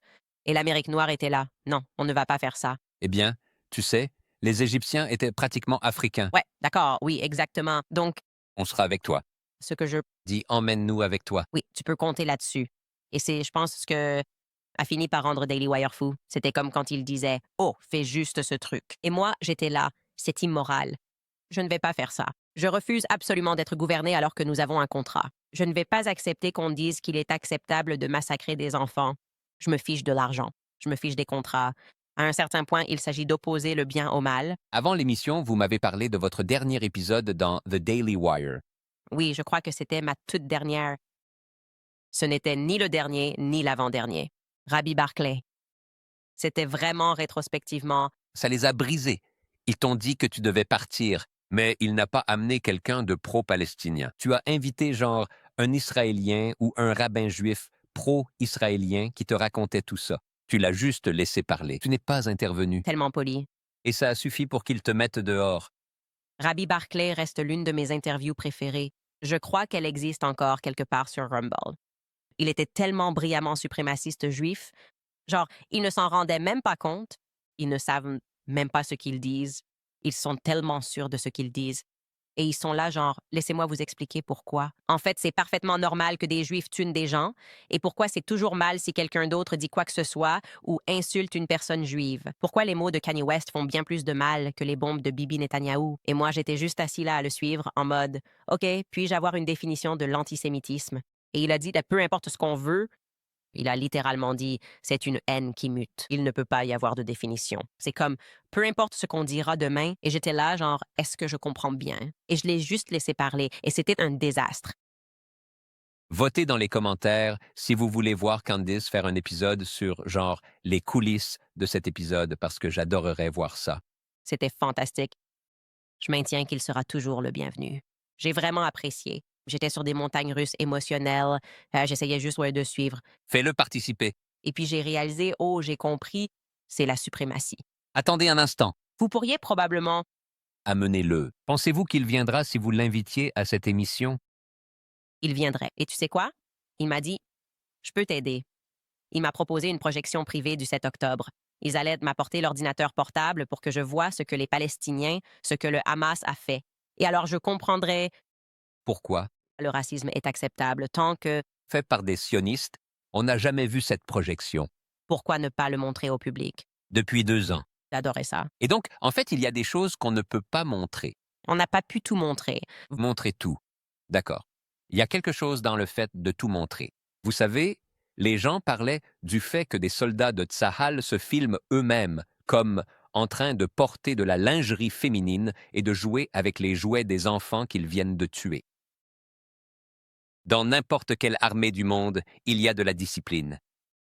Ils n'autoriseraient pas la diffusion de cela à moins de leur donner une permission directe, juste pour montrer et filmer leurs atrocités au moment où elles se produisent. Et j'ai demandé au professeur à ce sujet pourquoi ils font ça. C'est comme s'ils faisaient ça parce qu'ils ont besoin de cette haine. Ils font cela parce que de plus en plus de gens vont haïr Israël, haïr Tsahal, et certains ne feront pas le nécessaire. Distinction. Et ils vont tout simplement haïr les Juifs. C'est comme si, voyez-vous, l'antisémitisme nous justifiait de continuer à faire ce que nous voulons, ce qui est absurde. Oui, non, je pense qu'en fait, Je pense que tu devrais faire l'épisode, et même en bonus, faire revenir ce rabbin. Je l'adore, ce rabbin. Vraiment, tu dois le faire revenir. Au fond, parce qu'il était vraiment du genre, ah, tu veux juste que je dise que c'est normal pour toi d'être raciste et que tu es plus important que moi. Parce que, genre, tu es juif, donc tu es encore plus spécial. J'ai dit, as-tu vu mon parcours? J'étais prêt à m'opposer à mon camp sur BLM. Il brime l'expression et accuse tout le monde de racisme. Je n'adhère pas du tout à ça, que ce soit une personne noire, blanche ou juive. Mais j'ai finalement atteint la suprématie ultime. C'est la suprématie juive. Et si vous ne le faites pas, pliez le genou. Il y a un autre rabbin qui s'appelle Youssouf Misrachi, et il parle très ouvertement dans ses vidéos. Il donne des conférences à Los Angeles, à New York, et juste, tout d'abord, il ne l'appelle pas Jésus-Christ. Il l'appelle JC, Penney. Il se moque de gens comme « Oh, JC, Penney ». Et il dit « Ces chrétiens stupides pensent que s'ils soutiennent Israël, cela ramènera le Messie, mais ce ne sera pas leur Messie. Ce sera notre Messie. » Et il parle ouvertement de la stupidité des chrétiens, de la stupidité de JC. Penney se dit « C'est vraiment stupide. » Et ils font exactement la même chose pour nous. Et c'est bien de les utiliser en notre nom. Ouais. Et Au fait, tout cela se passe au grand jour. Ces rabbins parlent ouvertement de la stupidité des chrétiens et des musulmans et de la façon dont ils les utilisent pour se battre entre eux. ouais, non, et je le crois vraiment. Je pense qu'ils croient tant que les chrétiens sont stupides. Et je pense que pendant trop longtemps, nous n'avons pas été stupides, mais nous avons été ignorants. Nous avons certainement été ignorants. Et c'est parce que Si vos propres pasteurs leur disent que vous n'êtes pas spéciaux. Oui, exactement. Nous avons aussi été soumis à l'une des expériences psychologiques les plus intenses, je pense, de tous les temps. L'Amérique a été une expérience psychologique. Et si nous pouvons contrôler les médias, si nous pouvons contrôler le système éducatif, vous savez, les faire entrer à l'école, nous pouvons contrôler Hollywood. Oui, c'est assez difficile de se réveiller de cet enchantement, mais nous y arrivons. Je ne sais pas, je suis optimiste. J'ai l'impression que, parce qu'ils grandissent, ils deviennent simplement de plus en plus déséquilibrés parce qu'ils perdent le contrôle, non? Quand ils étaient calmes comme des concombres et qu'ils s'en fichaient, qu'ils n'en faisaient pas trop et ne licenciaient pas les gens, ils avaient le pouvoir. Ça bugue, ça bugue. Et nous sommes heureux. C'est l'autre chose. Eux, ils sont misérables. À chaque fois que tu les vois, ils sont en colère. Ils sont en train de râler. Ils crient. Ils disent qu'ils sont des victimes. Je veux dire, ils sont tellement haineux. C'est comme s'ils débarquaient. Tu as vu ce qu'ils ont fait aux frères de Tucker? Laura Loomer, d'ailleurs, ils raclent vraiment les fonds de tiroir en termes d'influenceurs. Si tu descends aussi bas, Laura Loomer. Oui, ils le sont. Désespérés. Ils ne l'ont plus alors qu'ils avaient Charlie Kirk.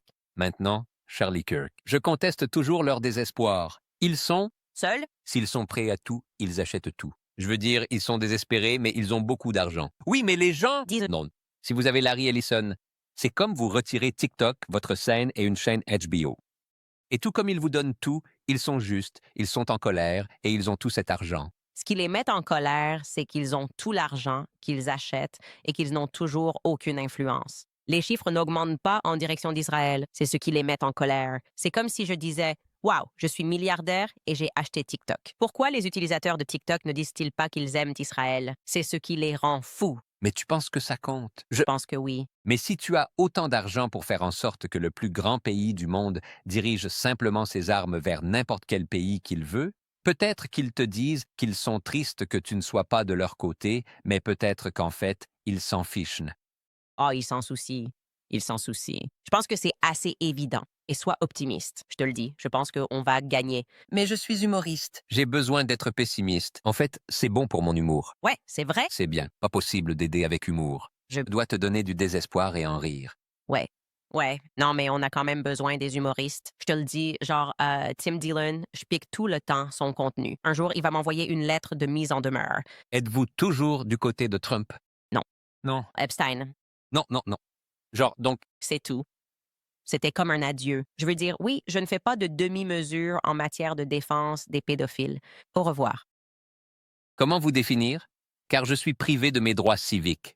Je ne peux le dire moi-même. Je suis... Privé de mes droits civiques, ils m'abusent. Revenons à ton abus narcissique. Ils sont là, disant, tu ne peux pas entrer dans le pays. Tu ne peux pas remonter sur scène. On va s'assurer que tu ne puisses jamais parler nulle part. Et ensuite, ils disent, pourquoi elle ne dit pas aux gens pour qui voter? Oh, oh, oh, elle a le numéro sur le podcast. Pourquoi tu ne dis pas aux gens d'aller voter? T'as perdu la tête. Je vous déteste tous. Je pense que vous faites tous partie de la même entité démoniaque. Votre Dieu est Satan. Vous êtes tous des adorateurs de Baal. Vous continuerez à tuer et à sacrifier des enfants jusqu'à ce que vous sentiez que ce démon vous récompense.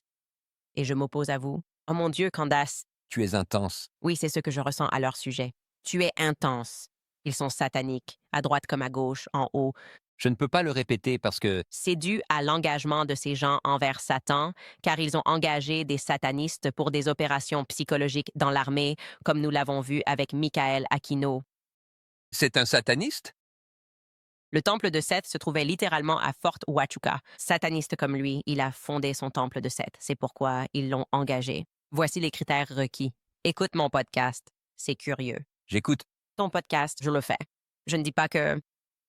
Je ne parle pas, ce n'est pas une allégorie. Je parle de satanistes littéraux. Oh, je me souviens de ce type avec son sourcil. Je me souviens du sourcil. Ah, c'est Aquino. Ce type-là, il En photo précise, il lance. sa propre église de Satan après un désaccord à propos de... Il était membre de l'église de Satan. Et puis, il a eu un désaccord avec le type qui a fondé l'église de Satan parce que ce type disait, eh bien, nous, on parle de Satan comme d'une idée. Et lui, il disait, non, je parle du vrai Satan. Pour lui, Satan n'est pas une idée, d'où leur grand schisme satanique. C'est ainsi que tout débuta. Il est donc membre de l'Église de Satan. Ouais. Et ensuite, il a fondé la sienne parce qu'ils ont eu ce schisme où il disait, non, Satan est un être réel. Et je crois en lui comme un être réel, pas comme une idée. Il a donc fondé le temple de Seth, car Satan est un être réel. C'est comme du satanisme sous stéroïdes. Et là, les militaires ont dit, j'aime bien ce que vous faites là. J'aime l'idée de faire du mal aux enfants. Nous allons vous intégrer à une seule opération psychologique. L'armée, Qui? ouais, D'accord. Ce n'est pas une blague. C'est comme si c'était la vraie vie. Ce que je dis, c'est pas pour faire le malin ou pour dire «Ah, ils sont sataniques». Je veux dire, littéralement, nous combattons des gens qui vénèrent Satan. C'est vraiment ce que je crois. Ce sont comme des adorateurs de Baal et ils sacrifient des enfants. Peut-être, Qu'il s'intéresse aux arts libéraux. ouais. Je veux dire, même l'histoire du programme Apollo, Jack Parsons, qui était-il? C'était un sataniste engagé et déclaré. Lors de rituels sexuels, il essayait d'invoquer des démons. Et c'est Le problème, qu'est-ce qu'ils disent? Comme le plus grand tour que Satan ait jamais joué. C'était de convaincre le monde qu'il n'existait pas. Et je dis au monde, il existe. Et nous combattons ces gens qui font tout ce qu'ils peuvent pour s'assurer qu'ils continuent d'avoir le pouvoir. Mais nous sommes en train de nous réveiller. Nous en prenons conscience. Et je suis optimiste parce que, inévitablement, je suis chrétien. Le Christ est roi. La vérité est reine. La vérité est en train de gagner. Et il y a des années, cela ne serait jamais arrivé. Toi et moi, cette combinaison n'aurait jamais eu lieu. où est-ce que je me situe dans le spectre en tant que musulman d'où je viens? Tu as fait le 11 septembre. C'est comme, tu es musulman. Tu as fait le 11 septembre. Au fait, j'ai une histoire drôle à ce sujet. En fait, j'étais à Miami quelques semaines avant le 11 septembre. Je n'invente rien. Je n'invente rien. Voilà, d'accord, très bien. Donc tu comprends mon parcours avant d'être humoriste, avant d'être satiriste. Tu sais, j'étais en fait médecin, j'étais chirurgien cardiaque. Sérieux? Oui, j'ai été chirurgien cardiaque pendant 20 ans avant tout ça. Donc l'année où j'ai terminé mes études de médecine, j'avais comme une année de libre. Avant de commencer, enfin, j'avais une période de pause avant de débuter mon internat et j'avais économisé assez d'argent. Et l'été 2001, je suis allé à Miami. Pourquoi? Parce que je voulais y aller pour enseigner la salsa, pour apprendre la salsa. Et je suis devenu danseur de salsa, puis je suis rentré chez moi. Et quand je suis rentré chez moi, j'étais chirurgien cardiothoracique et j'ai ouvert la toute première école de salsa. École de danse salsa au Caire. Je faisais ça et j'ai un parcours vraiment, vraiment, vraiment intéressant. Donc, en été 2001, mon billet retour de Miami était pour le 17 septembre, 6 jours après le 11 septembre. Et puis, mon argent s'est épuisé une semaine avant le 11 septembre, alors j'ai simplement changé mon billet et je suis rentré. Et alors que j'étais encore, vous savez, en plein décalage horaire. Ma mère me réveille, réveille-toi, je lui dis, quoi? Regarde la télé, et je vois la première tour s'effondrer. C'est comme, oh mon Dieu, j'étais censé être là-bas, Oh mon Dieu. devais être là-bas à Miami, là où ils ont en fait suivi l'entraînement. Et Dieu merci, j'étais fauché avant que ça n'arrive. Heureusement que tu étais fauché avant, c'était fou. J'avais peur de chaque musulman. J'étais comme ça. Ils ont bien fait leur travail. Tout le monde était devant la télé. Ils disaient c'est les musulmans, une simulation qui a duré. Je veux dire, on m'a littéralement inculqué d'être méfiant envers les musulmans. Ils nous formaient comme de petits soldats, mais en réalité, tout ce qu'ils voulaient, c'était juste bombarder des choses au Moyen-Orient pour Israël, évidemment. Nous, Ne faisions que suivre. armes de destruction massive, dites oui à la guerre. Oui, dans chaque pays que Netanyahou mentionne, Si on les croyait à l'époque, pourquoi les croit-on maintenant? incrédule, il panique. Beaucoup y croient. Nous, non. C'est tout l'intérêt. Et c'est pour ça qu'il est devant la caméra et qu'il fait comme s'il contrôlait la situation. Il faut qu'on rachète TikTok. Ce n'est pas bébé qui contrôle. Bébé, quand il contrôle, il ne dit rien. Bébé, quand il contrôle, ne fait pas de podcast en Amérique après Charlie Kirk. Ce n'est objectivement pas une décision intelligente si tu es impliqué dans un meurtre. Ils ont juste l'air de perdre un peu pied.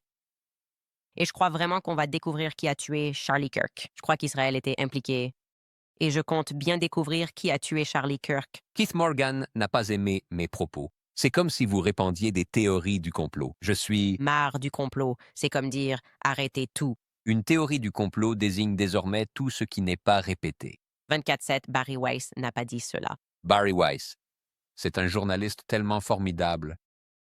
Elle n'arrive même pas à se tenir droite. C'est ma préférée parce que j'aime ça. Maintenant, ils l'affichent tellement ouvertement. Vous savez ce que je veux dire. Ils sont du genre à vous le faire savoir haut et fort, blabla. Ce n'est pas une méritocratie. C'est de l'incompétence flagrante. Ouais. Ils sont tout simplement comme Ben Shapiro, Barry Weiss.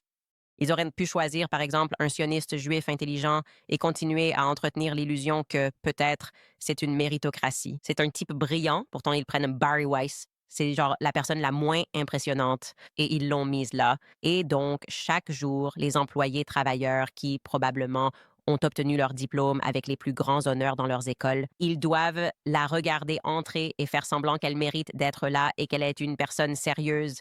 J'adore penser à ça.